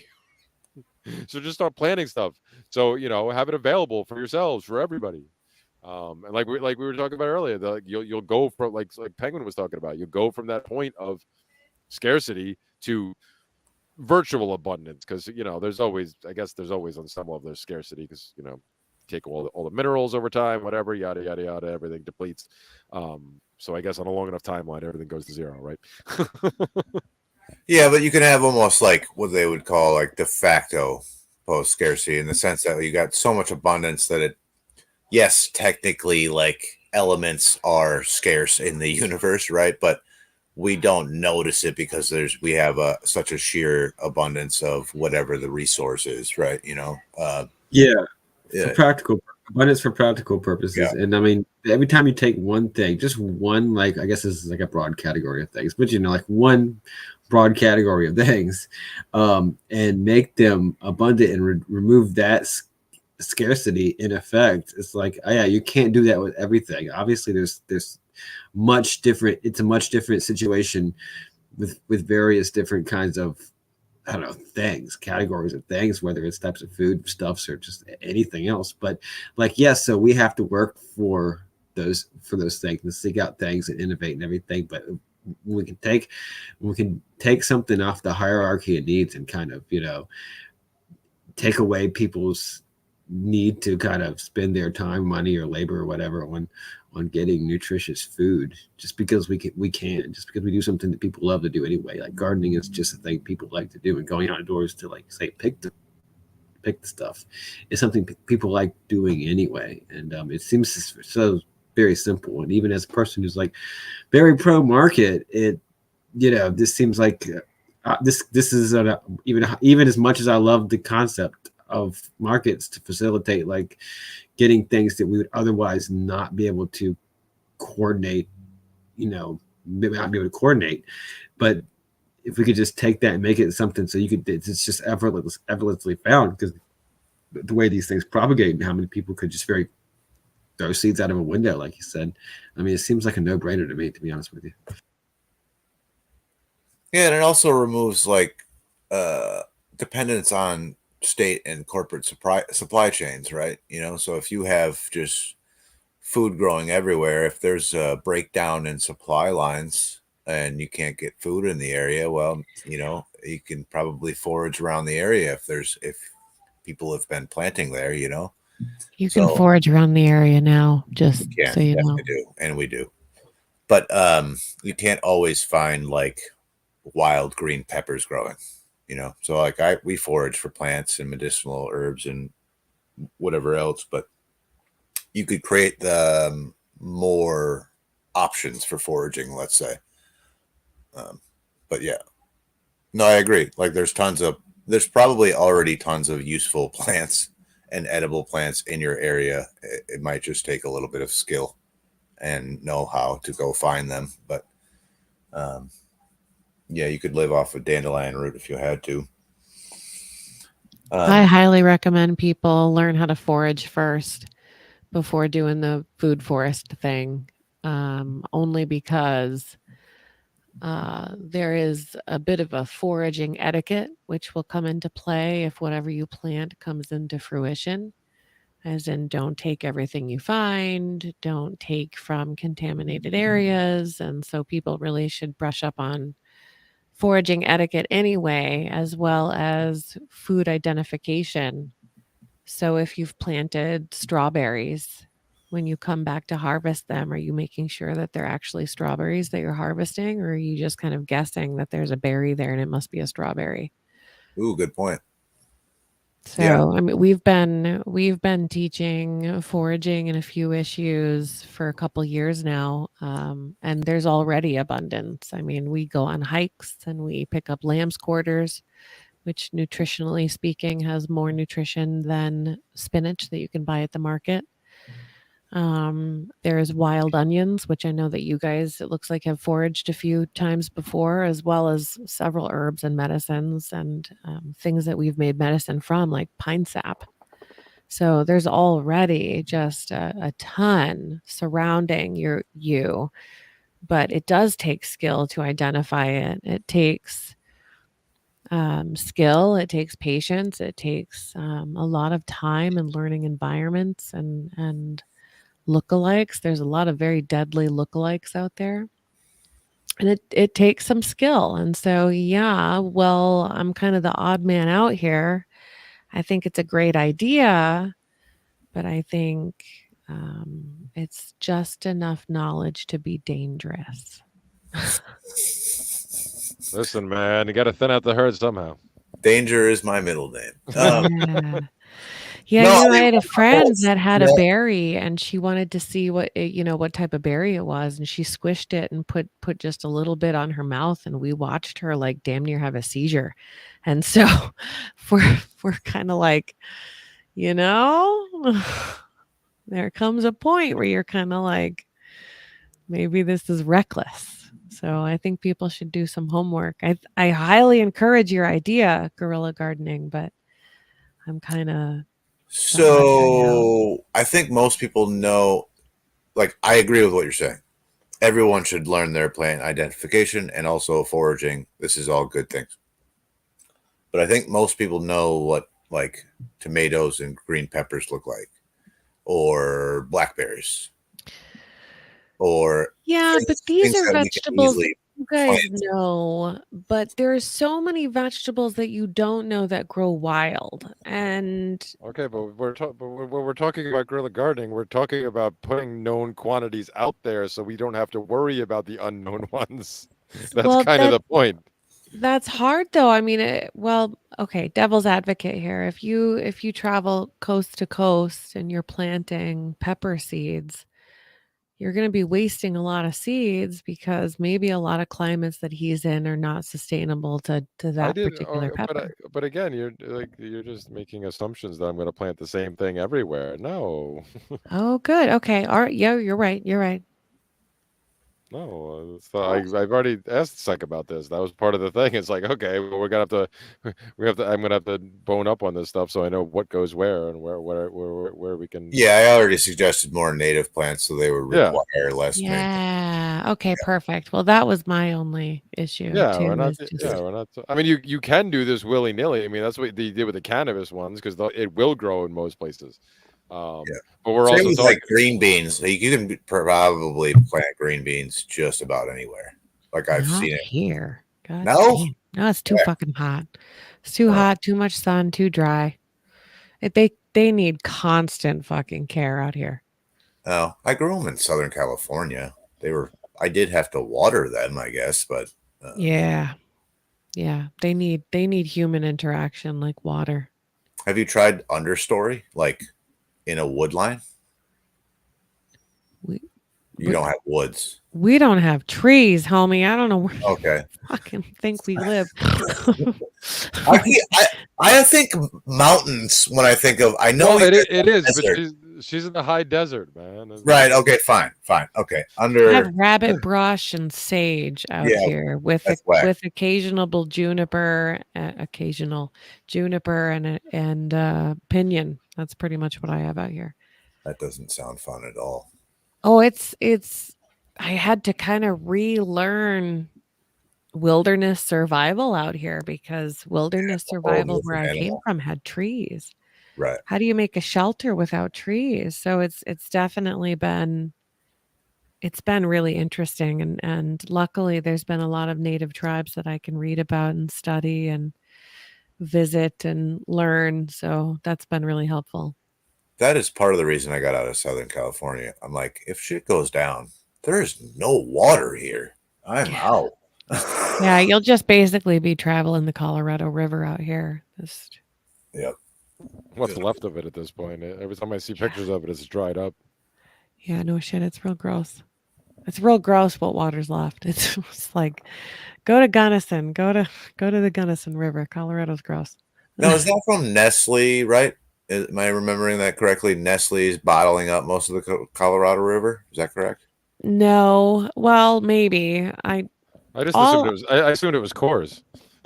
There are so many Rockies. corporations shitting in our water. It's just I'm not so our surprised. water rights, Colorado's water rights in Northwest Colorado were basically taken over by the Senate, the state. And they basically said, we now have water rights, water control of the river. And these ranches had to reapply for their water rights on their ranches because the government was like, you have to now appeal to the Senate to get your water rights back because there's such a water shortage. And so there were a lot of ranches in Northwest Colorado in the last couple of years that like bailed. They went to Utah or wherever because they no longer have water here in Colorado. You were telling me about this the other day, and it's like pretty dire there. Not the other day, like this was like 4 months ago or something. But it's pretty dire there, from what I hear. Like real bad, like running out of water, kind of a situation. Yeah. Yeah, the construction company I worked for, we took a bid on the Hoover Dam, and they did not have like good information. They did not have like good news type of information about like the Hoover Dam and having water in like the future. And so that's like, man, if you're in like those hot spots like Vegas where like your power, your water is all completely dependent on that, that's real scary. Lake Powell is dried up. I don't know how many fucking times. That's crazy. Yeah. I mean, it comes down to like mismanagement of resources by the state. 100%. Yeah. They get greedy, right? Like they start spending what they don't have. Like I used to work in futures when I was just starting out. Futures basically it's like a car loan for your property or your business or your farm. So like you take them your title or whatever. Or they say, I'm gonna buy. If you're like an apple farm, a future would be like you can take this loan out on your apple farm, and this like bank says, I'll pay you for 100 tons of apples. Like if you're just like making tons of fucking apples at this point and it's no problem at the time, they say, you know, like, we'll buy 10 tons of apples and you repay us in 5 years. So they give you the money up front for like 10 tons of apples and like no problem, money up front. You'll have this repaid in no time. Well, it's a 5-year loan, and a lot of shit can go weird in 5 years, you know, like maybe a early frost and your apples go away. Before you know it, like these banks that I worked for, they would descend on these little mom and pop places, and it was really kind of hard to watch. Like this little old lady would have her farm like taken out from under her because she couldn't repay this like future in time. So I mean, it's part of the game, like, you know, like she knew what she was doing, but you don't ever foresee losing it. And so there's a lot of weird gamble in like the long term kind of stuff. Yeah, it's gross. It reminds me of like an image I saw not long ago of like a bunch of people, and they were holding down and restraining a sheriff and I think a representative from the bank, and these people were trying to take this. It was a widow's homestead, was what the sign said, I think.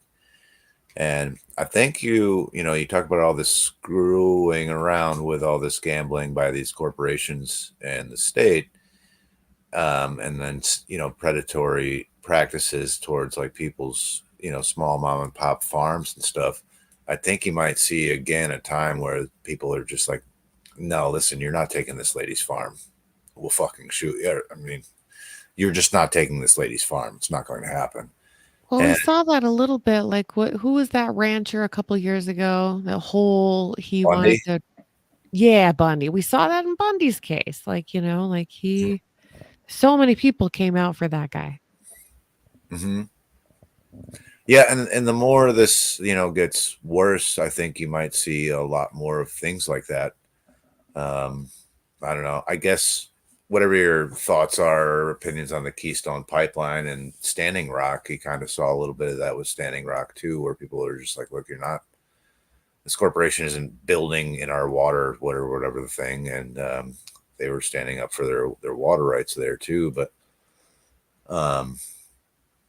yeah, I think you might see it's fucking gross and I hate it. And I think you might see a lot more pushback in the coming years. Just out of like sheer, I don't know, desperation almost. I don't know. When the water starts drying up, people start getting scary. Do you know what I mean? And I don't think people are going to care too much about what corporation or bank says on their ledger. They're going to care about, no, you're not taking what's mine. I have to eat and I need water. So I don't know. I'll tell you, the ranchers had no kind of cause of action, really. I mean, because they had to actually make an appeal to the Senate directly for their water rights back. They all, of course, did, but basically the Senate works, like twice a year? And I'm pretty sure like Mom, Pa Pringle Cow Ranch in Northwest Colorado is probably not high on their fucking list of things to talk about when they meet once a year. It's so gross. That's so fucking gross. Yeah. So they would get these form letters back, that like, we've received your request for a hearing, and you're like 1,825,612 in line. Yeah. Sorry, denied. Next. Yeah. Yeah, make sure you get your kids privy on what your plan is, because by the time you get to appeal, you'll be dead. Exactly So right. make sure the kids know what the fuck they're supposed to be We doing. appreciate your call. Your call is very important. Yeah. Please stay on the line. It's been 47 years. Yeah, Yeah. exactly. Yeah, Exactly. that's where we're at. That is like that is a microcosm for like the situation the world is in. Do you know what I mean? Yeah, 100%. Yeah. So It's fucking gross. I'd like to think that more and more people would step up, but at the same time, these people are also trying to keep their fucking head down, like they do Oh. not need any fucking visitors either. Right. So I think that's why there's so many like quote unquote anarchists that are like super not reciprocating, because I think like in their mind they totally want to, but they're so fucking afraid of bringing attention to themselves. Yeah, I mean, I understand that. I do. I can empathize with that. I don't know. But at the same time,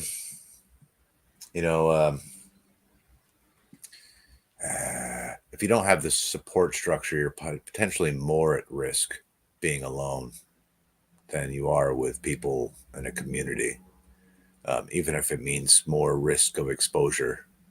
I think because that's how I spent a lot of my like 20s. Now, just fucking build, shut the fuck up, just hide out, just build a homestead, stack my guns, wait for doomsday, kind of a situation. And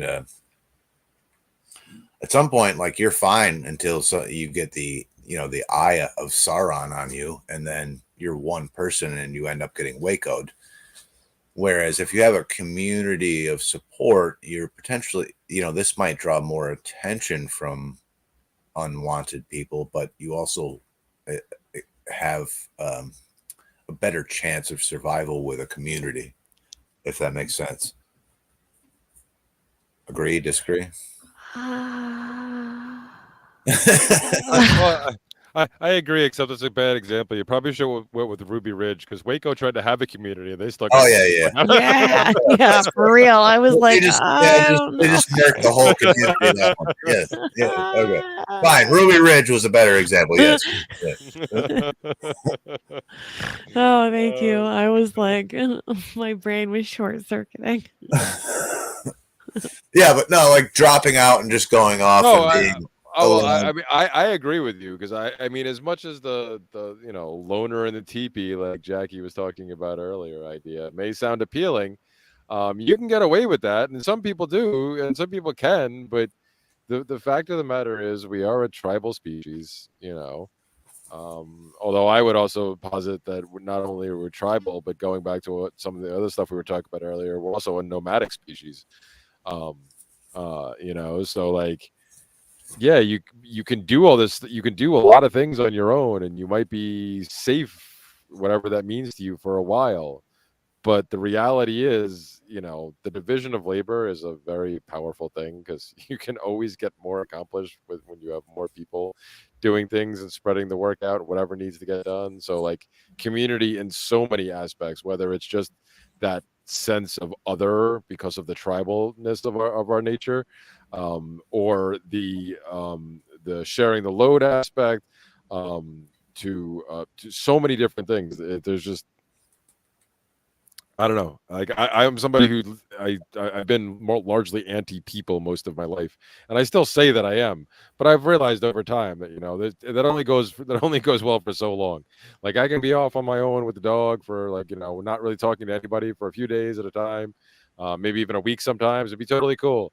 And then it's just like, all right, I need some kind of connection, after a little while. So even me, who says, fuck all people, I don't know. It's like it's nice to people on your own terms. I'll pick people you want to people. Well, yeah, but but all of this, I think, is in our nature. So, like I said, my point is, I think I agree. I agree with you largely that the community, in so many regards, is, at least from my perspective, it's more appealing than the complete hermit, off the grid, keep to yourself, don't bother, stay away from everybody type of deal. Going back to Waco, I just was thinking of this. Okay, so that almost didn't happen because they had some community ties. Like they were friends with the local sheriff, kind of a situation. Now, I'm not saying be friends with the local sheriff, but they knew people in that greater community a little bit, and the sheriff tried to stop it, saying, "No, I'll go over and talk to them," and tried to stop the feds from going in. It ended up happening anyway, but it might be the case that the reason you even hear about Waco at all is because people in the larger community knew them and knew they were not necessarily like fucking okay. They were a little crazy, but they were just kind of Well, no, but you're right because actually Ruby Ridge is the same thing. I mean, you remember all those videos from Ruby Ridge with all of those people down there at the bottom of the hill, all the people from all around. Like, yeah, a lot of people started coming after it became news, but the original group that was there were people from the area who were just like, "What is wrong with you? These people just want to be left the hell alone." Like, even if they didn't agree with Randy and Vicky and all of their stuff, like they were just like. All of the people up in that area, whether they were part of the KKK or whatever they claim, whatever was going on up there, or not, they were all leave me aloneists. right. That's just kind of the nature. They certainly didn't want the feds coming in there. Yeah, exactly. So yeah, I'm agreeing with you that even in those situations, it was there. I mean, yeah, unfortunately, the Fed when they're going to step down on your neck, it doesn't really matter, you know. But the sentiment's there, so the spark can be there to have all this other stuff that we're talking about happen, where people just kind of rise up and not necessarily violently, just rise up and shrug off your oppressors rather than trying to fight them, you know. Yeah. Why fight them off when you can just kind of like, you know, red flag in front of the Olay bullshit to them instead, you know. Or work smarter, not harder. Yeah. I also am a big fan of advocating take a huge shit on the front steps of Lockheed Martin CEOs. I'm also for that. I don't know why. I think there should be more of that. And somebody mentioned shitting on Pelosi's desk. I think we should start a general trend of just starting taking shits on politicians' front doorsteps just to make them irritated, because that would amuse me. So I'm gonna start doing more of that. I think that's a fine. I mean, heck, I use a bucket most of the time. I could use a front stoop instead. I guess why not? You know. Yeah. And again, I'm always mobile, so I'm sure I could hit a lot of. Oh man, you might be the guy. Forget seeds. Forget seeds. You're just taking shits on everybody's steps. Yeah. Well, you know, if I eat enough of them, they'll still get spread either way. You know. There you go. There you go. The big rock. Well, there you go. I'll eat the seeds and then I'll go take shits on people. You're killing two birds with one stone. It's beautiful. Multitasking like a motherfucker, man. Yeah. Well, unless anybody's got anything else, we can kind of wrap it up here. I got to go eat dinner. But geez, wow, it's been 2 hours already. Yeah, so yeah. Yeah. Penguin, you got anything, bud? Yeah, it's getting late. Yeah. No, it's excellent podcasting. I just remembered actually that I was a day ago or 2 days ago, and we hadn't planned program you're using to do it. So it's not like you're Live actually streaming is on. Anyway. No, if hold on, let me see where were we at? What was I saying? Oh, I really liked how damn, I have no idea where we were. Oh, let's just wrap it up. You really enjoyed this podcast, is where we were. Oh yeah, no, I was thinking about the exact same thing about what are the ultimate implications of the guerrilla gardening thing, and really, you know, because I'm always thinking big picture, you know, and I do think that, you know, like I said, people like gardening, and if you can just have food growing everywhere, obviously, like I really appreciate Jackie you coming in. I kind of had to step away during some of it, and I'm gonna have to go back and listen to this, but your concerns and objections, because that's like so productive for someone to lay out like actually some really in-depth and kind of nuanced information about, you know, obviously, so nothing is a panacea, nothing is without nuance, but you know, the concept fully fleshed out, and nothing's like so simple as let's just throw seeds everywhere and it'll just be free food, you know, obviously, but it could be actually revolutionary in a way that the complexity and the new amounts of skills and concepts people have to learn is so low from like people in the aggregates, like baseline knowledge, that we could really make something of this guerrilla gardening thing. And I know people in real life that have heard of guerrilla gardening. That has nothing to do with this podcast or, you know, anything like it. So it's a thing out there, and it's it needs to become something that's, I think, more widely recognized. But I think it's been put out there in, you know, several platforms. Yeah, for real. You guys have anything else to add before we do plugs? I think I've yacked enough through this episode, so I'm good. No, I'm good. Okay. Where can people find y'all? Find us rtamagazine.com. rtamagazine.com. It is short for Road to Autonomy Magazine, which is what Silas and I run. And rtamagazine.com is where you can find us. And Silas is the host of RTA Radio, which can be listened to on our website, rtamagazine.com. As well as a whole bunch of other places, as I'm learning more and more about recently. What are we on? Fountain now? Somebody was asking me about today. I don't even know what the hell that is. Yeah, we're on Fountain. We're on all kinds of different podcatchers, Spotify. We got all kinds. I couldn't even tell you how many kinds. Stitcher and other words that I can't remember, and Anchor, and I don't know how many we're on either. I'm supposed to be 6, but I don't know what they all are because I'm not going to go download. But the more the merrier. But everybody can at the very least, if you meet me personally, I'll just put my Stitcher URL, or not Stitcher. What did I say? I'm sorry, Anchor. But that's really cool. I wonder how much extra exposure you get from all these different platforms that some of which I've I mean, some of our newer listeners and people who are reading the magazine have come through. I mean, Jackie's met them in different. She's made connections and brought into different chats, but they listen on these different platforms that there are all these other people are already using. So, I'd say it's starting to have at least some impact. You know. Okay, that's cool because you think well, yeah. Well, in these days too, most podcasts, as long as you get caught in the net with what Adam Curry from the No Agenda podcast, what they're doing with podcasting 2.0.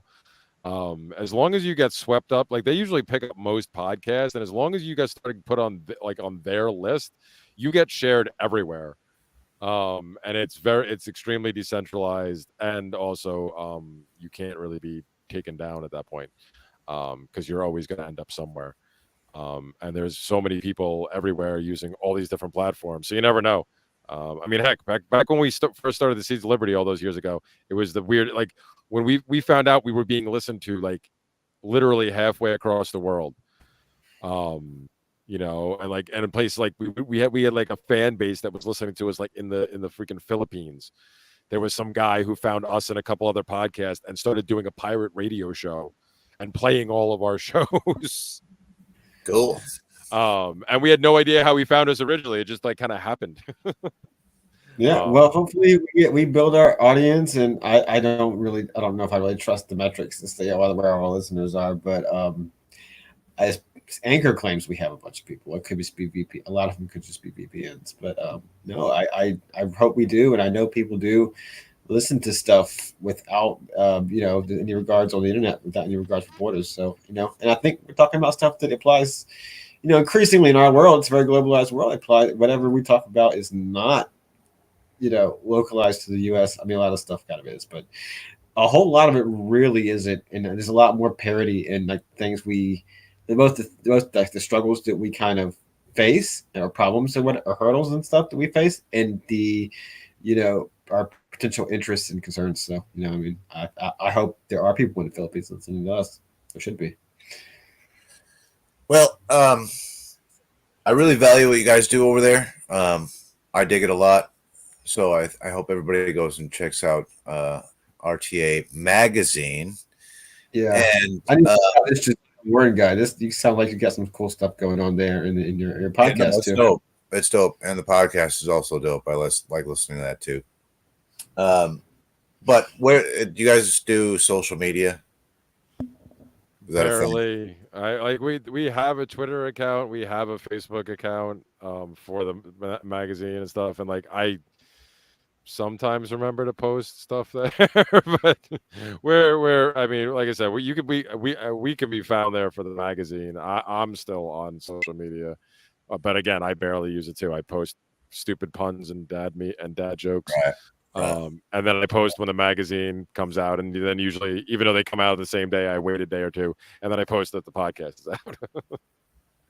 Right on, but nothing you really want to plug except for the magazine thing. Yeah, like I said, you can find it. You can find it. Road to Autonomy. You can find us on Twitter, on Facebook. Yep. I mean, I'll check. I do check the messages. It'll just be a day or two. Right Yeah, on. check them out.